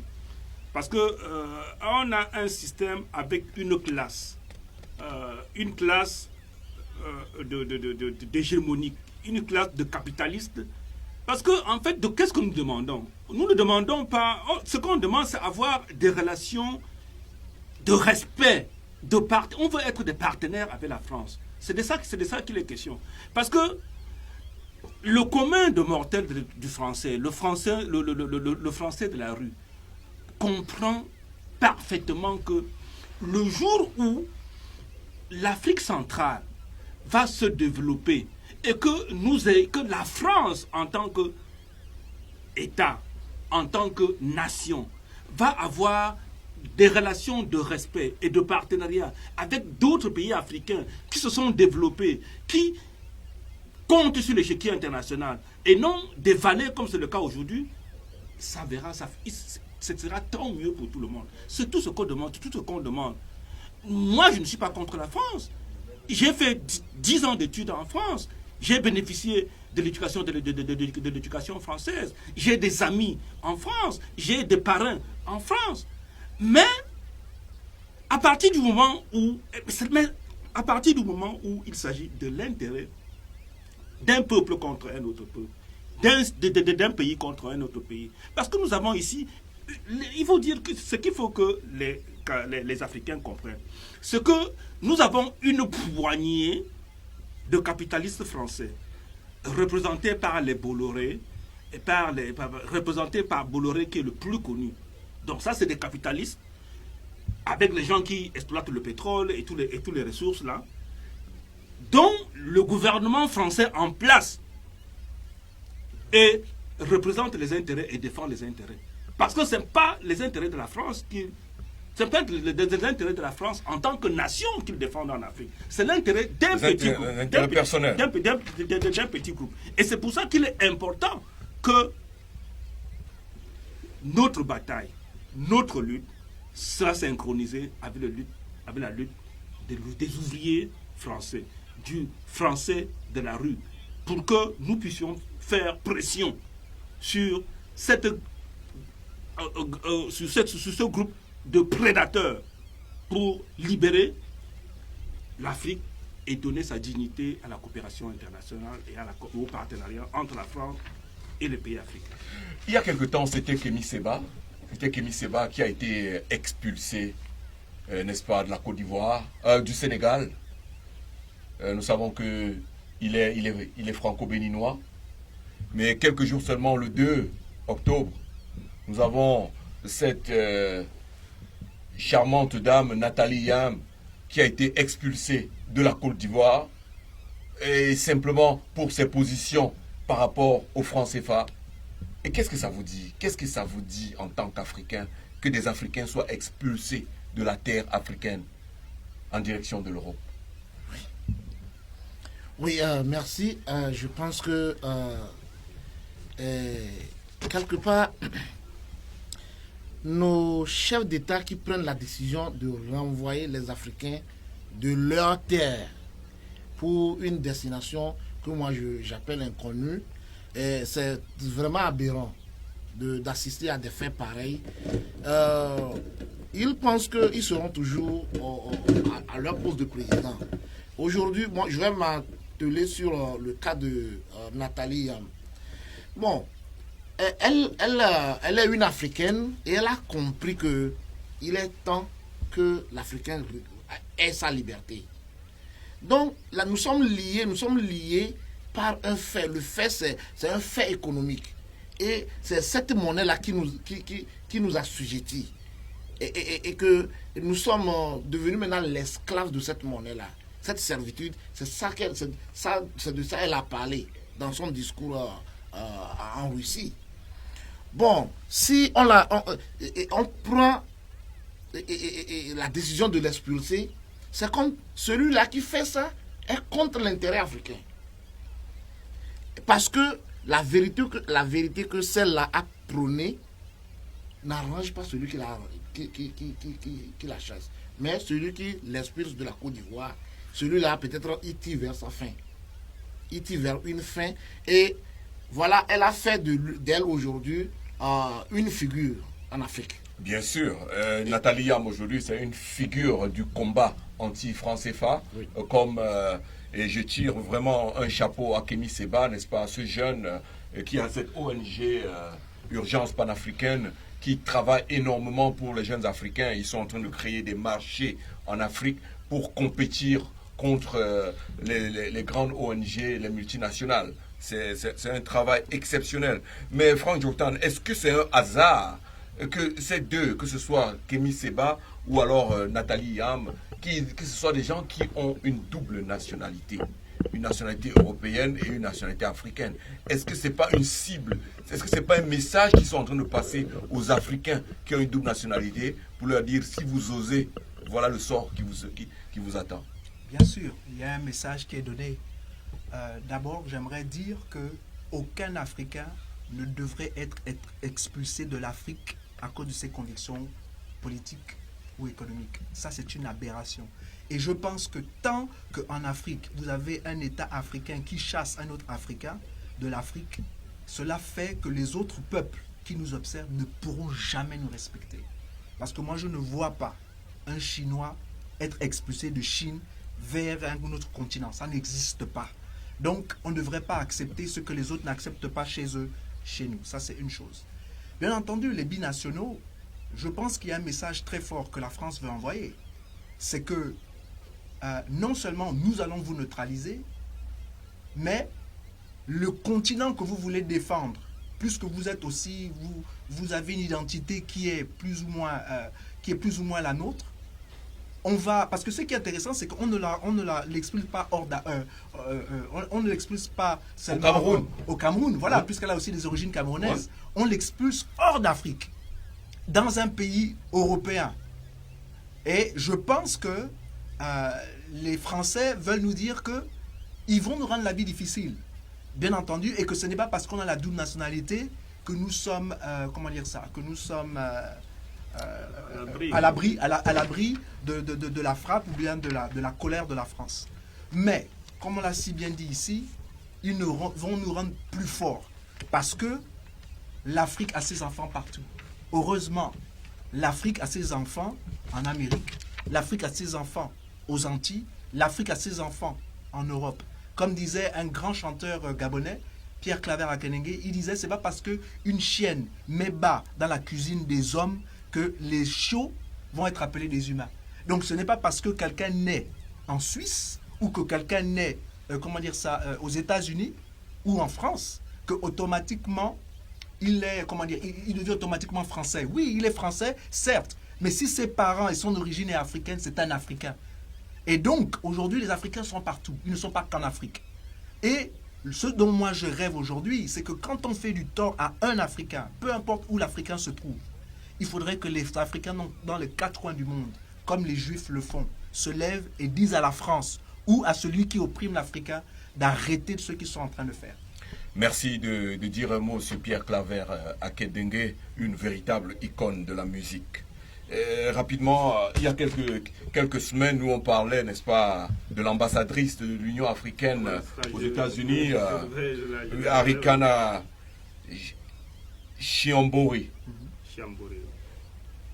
Elle a, de but en blanc, on lui a subitement dit vous ne pouvez plus, vous êtes arrivé au terme de votre travail, vous pouvez foutre le camp.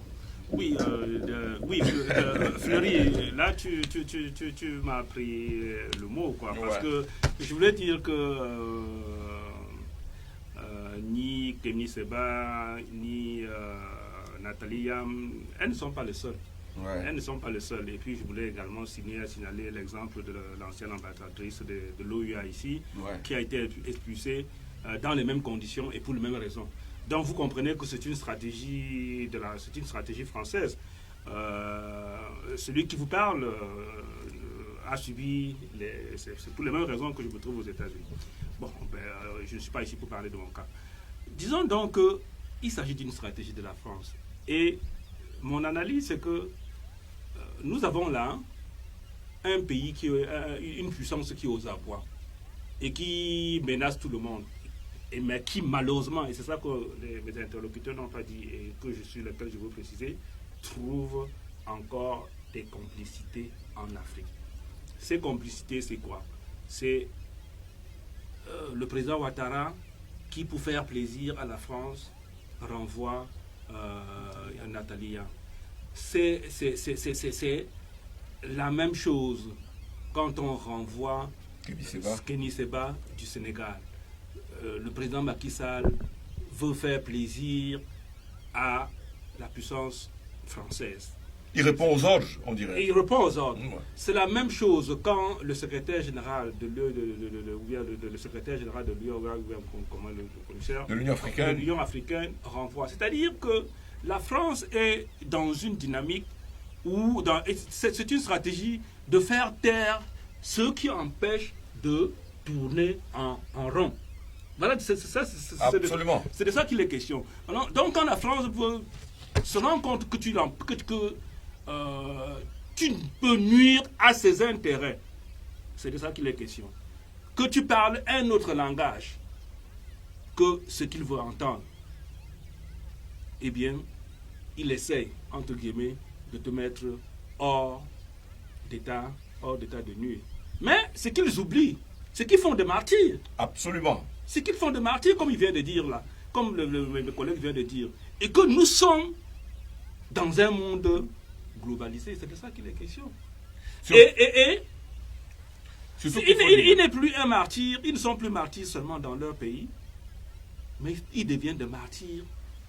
Non seulement des martyrs, d'accord, mais des modèles à suivre.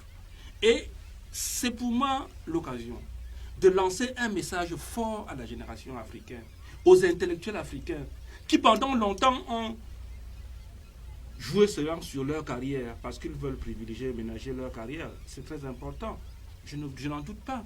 Mais une vie, aujourd'hui plus qu'hier, n'a de sens que si dans cette optique de religion, de durabilité et de résilience, nous pouvons laisser quelque chose à la génération qui suit.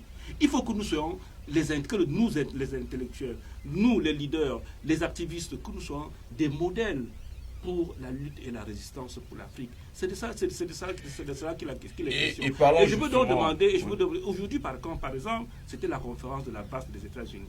Je veux dire que c'est des enfants qu'il faut soutenir. C'est cette génération qu'il faut soutenir. Il faut soutenir leur combat. Parce que ce combat est noble et juste.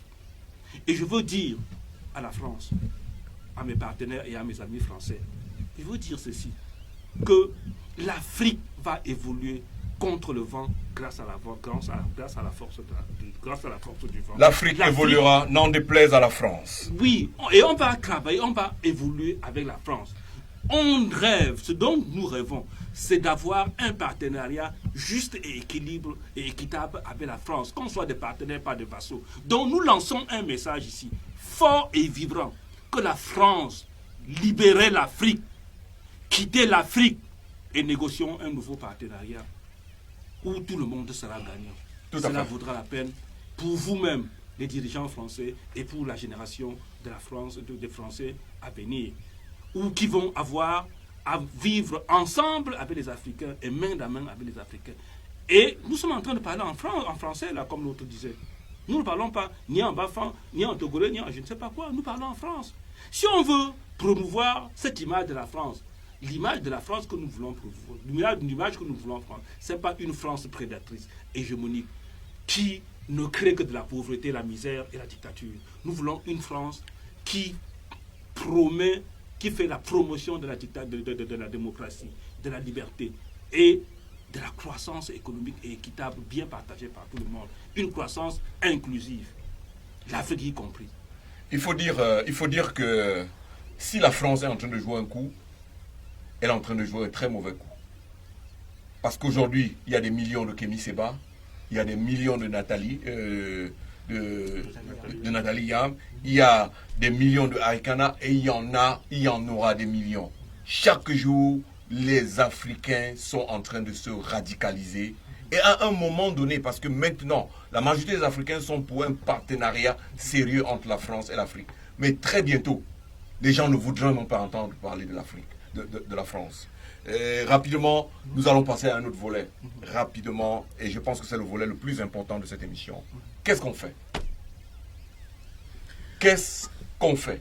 Oui, je pense que il est temps pour nous même qui sommes sur le plateau ici, ouais, et ceux qui nous écoutent, de savoir que la tâche est devant nous, elle est grande de taille et que nul ne sera épargné à apporter sa pierre à l'édifice.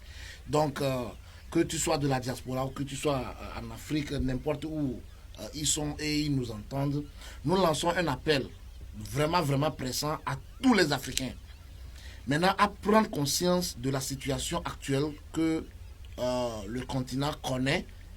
Ce n'est pas le problème d'un seul pays en Afrique, que tu sois du nord, de l'est, de l'ouest, du sud. Nous sommes tous impliqués. Nous devons apporter un plus-value au continent pour sortir le continent de l'ornière où il était placé. Qu'est-ce qu'on fait? Qu'est-ce qu'on fait de concret? Qu'est-ce que les Africains peuvent faire de concret là maintenant? Pour le concret, nous devons nous unir. Ouais. L'unité est capitale. Nous devons nous unir et de l'unité, nous allons définir maintenant nos enjeux de développement et combattre maintenant le mal. Docteur. Oui. Bon, moi je suis gabonais, donc je prendrai d'abord le Gabon et après je vais étendre. Au Gabon, nous sommes approximativement 2 millions d'habitants si j'essaye d'augmenter un peu. 2 millions d'habitants. La France, ils sont 66 millions d'habitants. Le Gabon et la France, point de vue population, il n'y a pas match. Mais maintenant, quand vous prenez le Gabon, vous prenez le Cameroun, vous prenez toute l'Afrique francophone, je crois qu'on est environ dans les 150 millions, peut-être même plus. Mais maintenant, vous ajoutez nos frères anglophones, vous ajoutez nos frères de l'Angola, c'est ceux qui parlent le portugais, ceux qui parlent l'espagnol, etc. On est 1 milliard d'habitants. Je parle de tout le continent africain. La France ne peut pas résister à un bloc de 1 milliard de personnes, c'est pas possible. Malgré toute sa puissance, à moins qu'elle décide de faire tomber toutes ces bombes atomiques sur toute l'Afrique, ce qui est ridicule. Donc, comme il a dit, il faut absolument que l'on s'unisse. C'est-à-dire qu'il faut que l'Africain prenne conscience que si on veut résoudre nos problèmes, on doit s'unir, c'est capital. Soit on monte ensemble, soit on descendra tous ensemble. Mais il faut qu'on s'unisse. Et je pense qu'aujourd'hui, ce que la France redoute le plus, c'est que oui, les Africains s'unissent.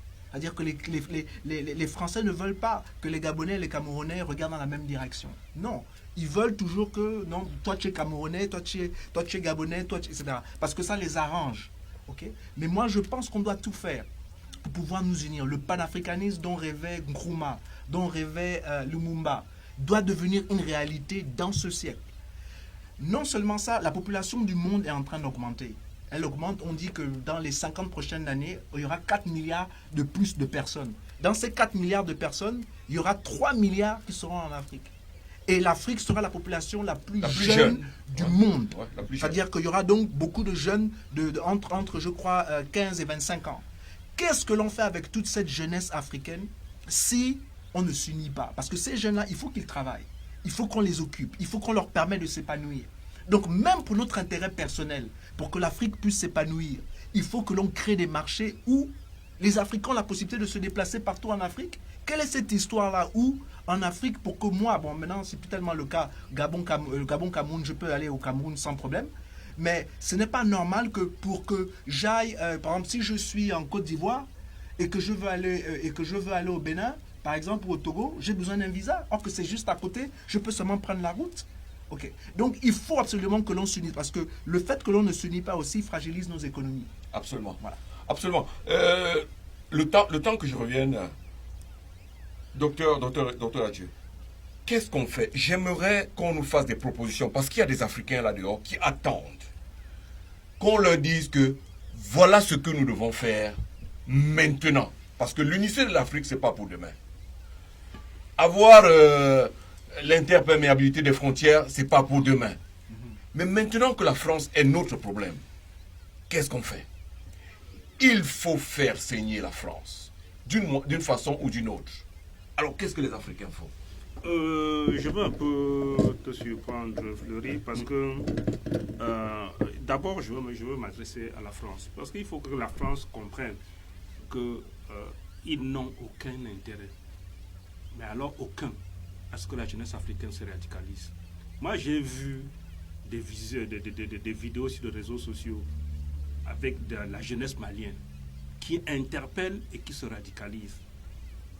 Je crois que le moment est venu pour que la France prenne conscience de la menace qui peut être sur elle-même. Parce que la France, en fragilisant l'Afrique comme elle est en train de faire, l'Afrique francophone, c'est en train de scier la branche sur laquelle elle est assise. Il n'y a qu'aujourd'hui à voir le flot de migration vers la France. Ça, c'est une menace très grave. C'est-à-dire, dans 20 ans, je vois une société française qui est aux mains des Africains, d'une manière ou d'une autre. Donc la France doit faire preuve. Ils n'ont pas intérêt.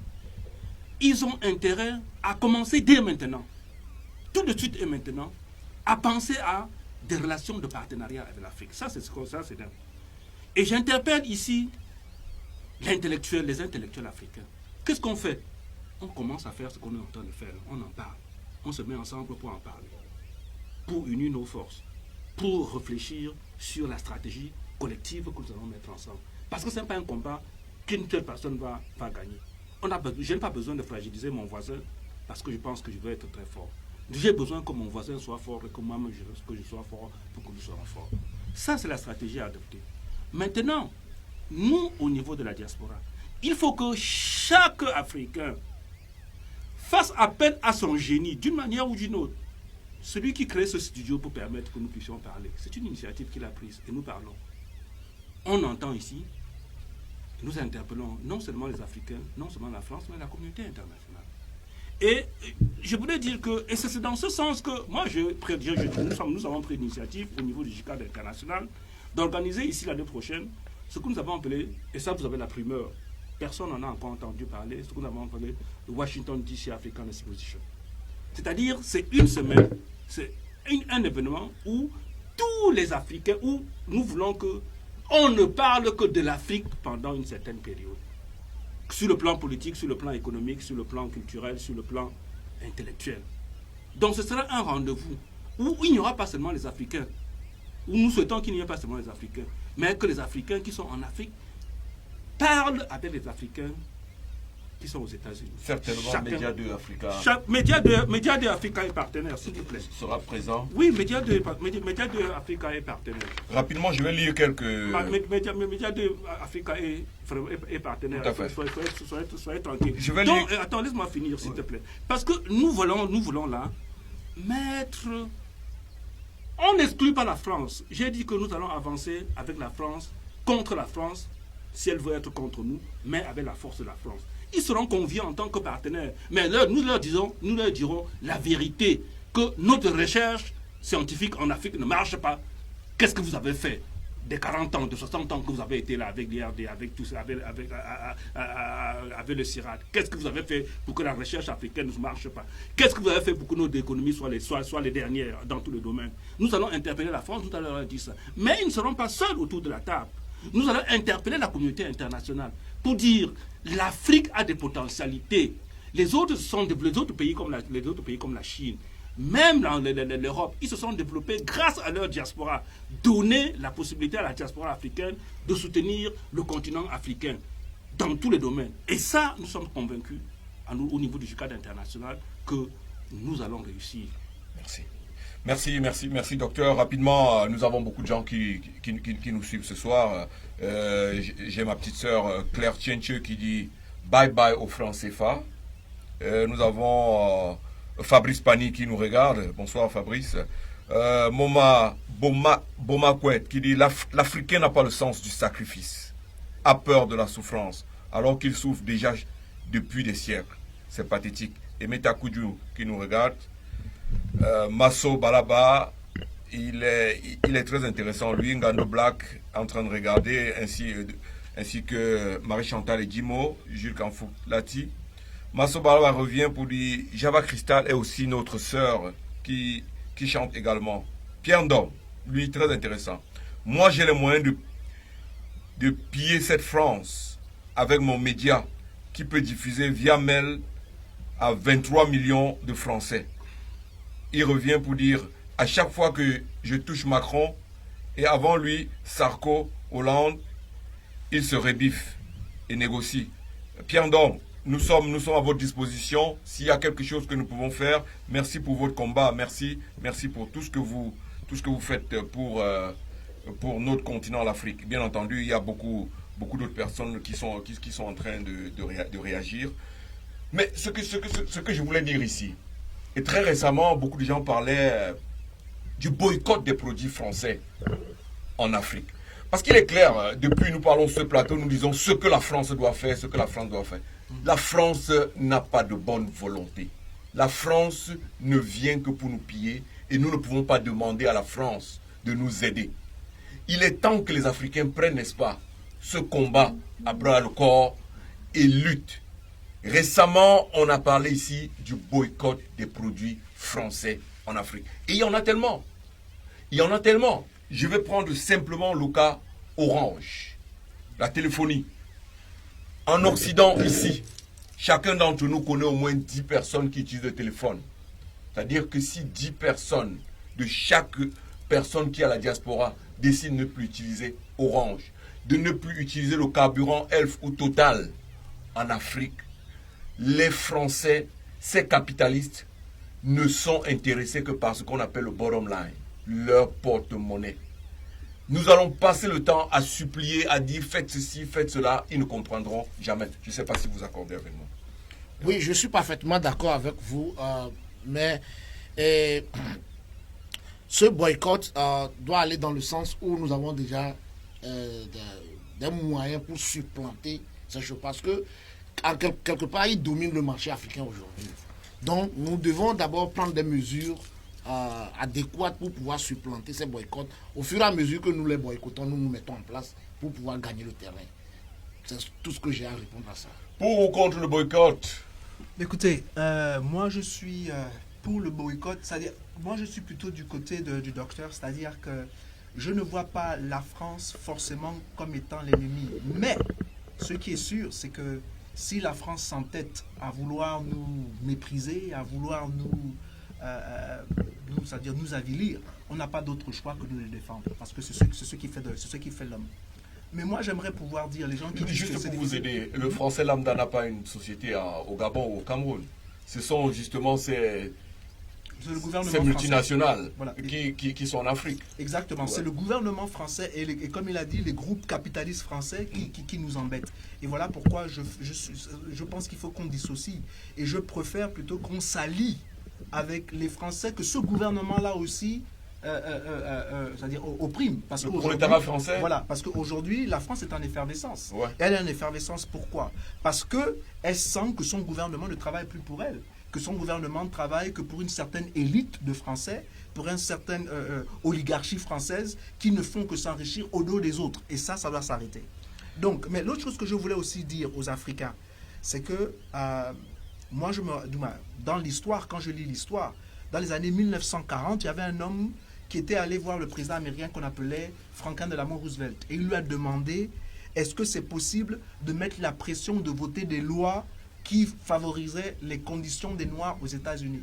Et Roosevelt lui a dit, moi j'ai la volonté, mais je ne peux pas le faire. Mais si tu veux que moi, en tant que président des États-Unis, je le fasse, je dirais ça en anglais, make me do it. C'est-à-dire, débrouille-toi pour me forcer à le faire. Et moi, je pense qu'aujourd'hui, les Africains doivent amener on doit mettre les Français au pied du mur. C'est-à-dire qu'on doit leur faire comprendre qu'ils n'ont pas le choix que de lâcher prise.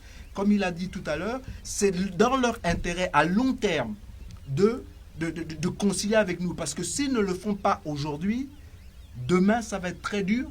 Parce qu'il n'y a pas que la France qui convoite l'Afrique. Aujourd'hui, il y a la Russie qui convoite l'Afrique, il y a l'Inde qui convoite l'Afrique, il y a le Japon qui convoite l'Afrique, il y a la Chine qui convoite l'Afrique. Donc, il y a tous ces gens-là qui convoitent l'Afrique. Et aujourd'hui, l'Afrique est comme cette belle jeune dame. Et je ne dis pas que tout le monde veut que tout le monde convoite. Je ne dis pas qu'on va se prostituer. Mais ce que je suis en train de dire, c'est que nous, en tant qu'Africains, cette fois-ci, nous devons tirer l'épingle du jeu. C'est-à-dire que celui qui nous est favorable, celui qui veut travailler avec nous, gagnant-gagnant, qui nous respecte en tant qu'individu, cette personne-là aura notre attention. Et ceux qui ne veulent pas, n'auront pas notre attention. Donc je mets en garde la France. La France n'a pas le monopole de l'Afrique. Elle n'a pas le monopole de l'Afrique. Et si elle veut continuer à briller en Afrique, il faut qu'elle s'accorde avec les gens avec qui elle veut continuer à briller en Afrique. Vraiment, je suis totalement d'accord avec vous. Mais la réalité, c'est que encore, vous interpellez la France. La France a fait 50 ans, 60 ans que la France nous pille et ne va pas nous comprendre. Oui, j'ai interpellé la France, mais j'ai aussi interpellé les Africains. C'est-à-dire que je dis à la France que vous n'avez pas le choix. C'est-à-dire que la manière dont vous nous traitez en ce moment ça ne peut pas être soutenu dans le temps. C'est une question de temps. Les Africains vont se libérer. Et que si la France ne revise pas sa politique, elle va perdre complètement toute l'Afrique. Et j'irai même plus loin. Aujourd'hui, la 5e République, dans laquelle nous vivons en ce moment, est essoufflée. Elle est essoufflée non seulement pour les Français, mais elle est essoufflée aussi à cause de sa politique en Afrique. Et aujourd'hui, tout le monde sait que la France fait des choses au nom de la France, sans que son peuple n'est au courant de ce qu'elle fait en Afrique. Ça doit cesser. Et il y a des intellectuels français qui disent aussi, qui remettent en cause aussi leur gouvernement. Comment vous pouvez avoir des troupes en Afrique sans pour autant expliquer aux Français qu'est-ce que nos soldats font en Afrique? C'est de ça que je parle. Okay. Je voudrais revenir un peu sur le fait On court après le temps, donc oui. Allons-y rapidement. Oui, ce que je voudrais dire, si nous faisons toujours encore appel à la France de reviser encore sa position, après 50 ans, il leur sera difficile de reviser ses positions. Nous avons des ressources en Afrique, nous avons des ressources humaines en Afrique à qui nous devons faire appel. C'est pourquoi moi je dis que si nous voulons boycotter ça, il faudrait qu'on commence par mettre les positions et les offres en place pour pouvoir maintenant supplanter la France. Parce que aujourd'hui, nous avons des capitalistes aussi en Afrique. Je donne le cas de Dangote au Nigeria. C'est le jeune gars du Sud-Afrique. Oui, il y a encore un autre Kenyan, mais les 3 seuls suffisent pour couvrir tout le continent. Mais pourquoi encore courir derrière la France qui nous a pillé pendant 50 ans pour dire qu'ils n'ont qu'à réviser leur position? Ils ne vont jamais réviser leur position parce que c'est devenu une habitude. Attends juste un moment.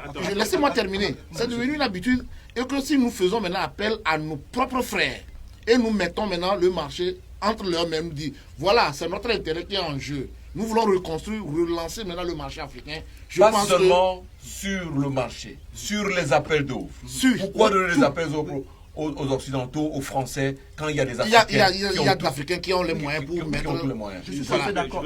Attends, juste une seconde. Ce que je veux dire, parce que je ne me suis pas bien... Oui, dans la même longueur. Oui, mais je ne suis pas bien exprimé. Ce que je veux dire, c'est que il y a un problème fondamental dans le monde. Le problème fondamental dans le monde, c'est qu'il y a ce que moi j'appelle les prédateurs et ceux qui subissent la prédation. Okay?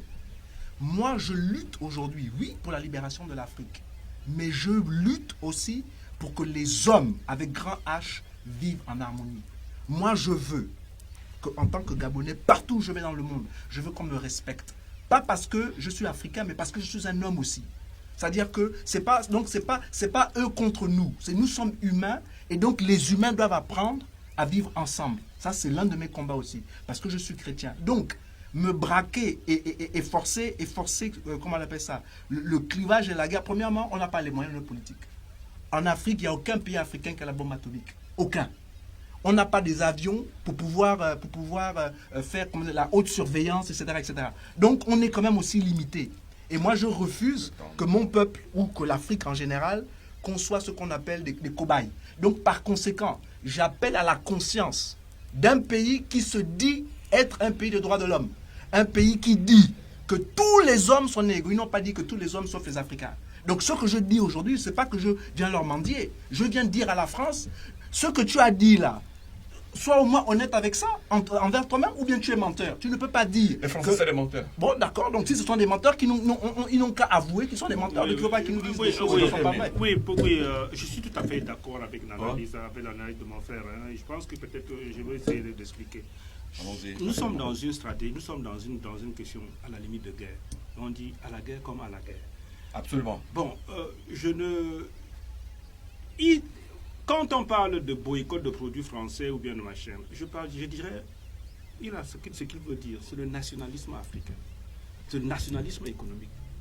Est-ce que tu es prêt à choisir le produit africain fabriqué en Afrique, fabriqué dans ton pays, par rapport à un autre produit? Donc ça c'est de ça qu'il est question. Il va falloir que les Africains aient ce qu'on appelle le nationalisme économique. Tout à fait. De deux, nous voulons sur le plan économique. C'est une question de politique. Quelle est la politique économique que vous mettez en place pour favoriser ou bien pour défavoriser les investisseurs nationaux par rapport aux produits français? C'est-à-dire que si nous disons que tel secteur économique en Afrique, dans chaque pays, est réservé aux entrepreneurs nationaux. Rien ne nous interdit de prendre nous pouvons prendre ces marchés-là. Si, encore faudra-t-il que nous ayons la latitude, que nous serons capables de couper ce cordon ombilical. Donc, ce que je veux dire, c'est qu'il faut que nous sachions, comme il a bien expliqué, que nous sommes dans un monde globalisé et que c'est nous qui choisissons nos partenaires. Ce que nous sommes en train de faire, par exemple, prenons un triangle. D'un côté, vous avez la France, de l'autre côté, vous avez les États-Unis, et après, vous avez l'Afrique. Au départ, la grande vague de migration allait vers la France. De plus en plus, elle se dirige vers l'Afrique, et vers les États-Unis.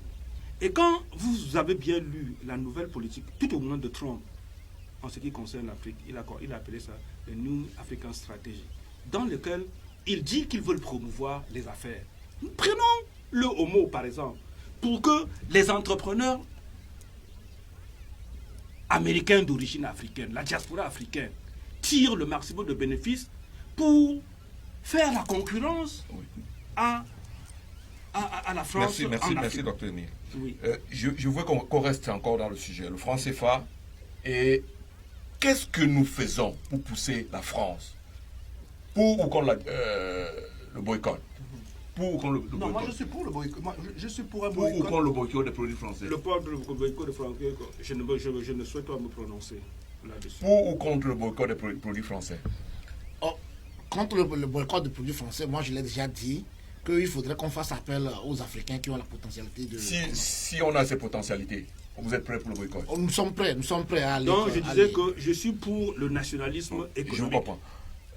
Mesdames et messieurs, On est pratiquement à la fin de cette émission. Je vais certainement donner la parole à nos auditeurs, à nos panélistes pour dire un mot rapidement. Mais en attendant, j'espère que nous avons essayé au mieux que nous pouvons, n'est-ce pas, de satisfaire les besoins de nos téléspectateurs. Nous espérons pouvoir faire mieux la prochaine fois parce que nous travaillons sur une série d'émissions. Et comme ça, je vais vous annoncer déjà quelques titres de ces émissions. Nous avons l'Afrique, les religions occidentales et la spiritualité africaine. Les religions occidentales et la spiritualité africaine, parce que moi, je suis un qui combat tout ce qui est religion occidentale. L'Afrique, nous allons débattre le tribalisme. Qu'est-ce qui est tribalisme? Qu'est-ce qui n'est pas tribalisme? Est-ce que valoriser sa culture est tribaliste? Et enfin, nous allons attaquer un problème qui est épineux sur le développement de l'Afrique, les Africains et les sociétés secrètes occidentales. Soit la franc-maçonnerie, la Rose-Croix, Illuminati et tout ça. Nous invitons les spécialistes en ces matières de venir nous challenger quand ces émissions seront lancées. Rapidement, Jordan, un mot pour la fin sur le franc CFA. Très bien. D'abord, j'aimerais dire ainsi à ceux qui nous ont écoutés que j'ai été très heureux de participer avec mes collègues africains pour débattre avec vous, parler du franc CFA.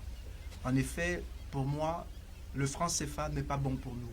Parce que je ne peux pas concevoir une monnaie qui est supposée être notre monnaie soit frappée en France et contrôlée par la France. Donc je suis pour que nous mettons nos matières grises ensemble afin de créer une monnaie qui va travailler pour l'essor de notre continent et pour l'épanouissement de nos peuples et de notre jeunesse. J'aimerais tout simplement dire aussi, rappeler à la France qu'il y a une nouvelle génération d'Africains, des hommes et des femmes qui sont fiers et qui sont dignes et qui disent qu'ils veulent aussi jouer leur rôle dans leur continent, ils veulent influencer leur continent, influencer leur pays respectif et permettre à leur pays d'évoluer comme vous les Français, vous voulez que votre pays évolue. Et je sais aussi, et c'est le dernier mot que j'aimerais pouvoir dire, c'est que la France, le veuille ou pas, la libération de l'Afrique est inévitable. C'est à vous de choisir si vous voulez qu'elle soit difficile pour vous les Français ou qu'elle soit facile. Pour qu'elle soit facile, coopérez avec nous.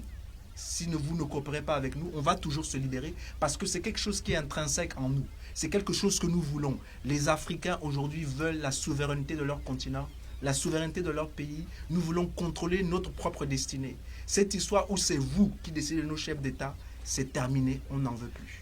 Merci, docteur. Oui, merci. Je voudrais remercier nos téléspectateurs et leur dire que nous sommes presque à la fin de l'émission de ce soir. Tout ce que moi j'ai à dire à ce sujet est que il est temps que nous, Africains, nous soyons unis pour combattre le mal qui nous a gagné il y a plus d'un demi-siècle. Donc j'encourage tout le monde à prendre conscience et lorsque la France même a senti que l'Afrique est déjà sur un chemin de non-retour au développement. Donc ce ne serait pas seulement nous qui sommes sur la chaîne ici, ce ne serait pas seulement ceux-là qui nous écoutent, mais ce serait maintenant un problème général de tout le continent. Donc, invitation à tout le monde pour faire bouger le train. Merci. Merci. Docteur Amir. Oui, je voudrais dire merci Fleury pour la perspicacité avec laquelle tu as animé le débat. Je voudrais dire merci à Africa, à Média 2 Africa qui nous donne l'occasion comme ça de faire cette gymnastique intellectuelle. Je voudrais féliciter mes co-panélistes pour la perspicacité et la pertinence des analyses et souhaiter ici vraiment cette unité de l'Afrique. Pour dire, je ne reprendrai pas ce que mon collègue gabonais a dit. L'histoire est irréversible et l'histoire est en marche. La génération africaine d'aujourd'hui a dit non. Et il faut que la France, nos partenaires français, prennent acte. La question, l'enjeu est celui-ci.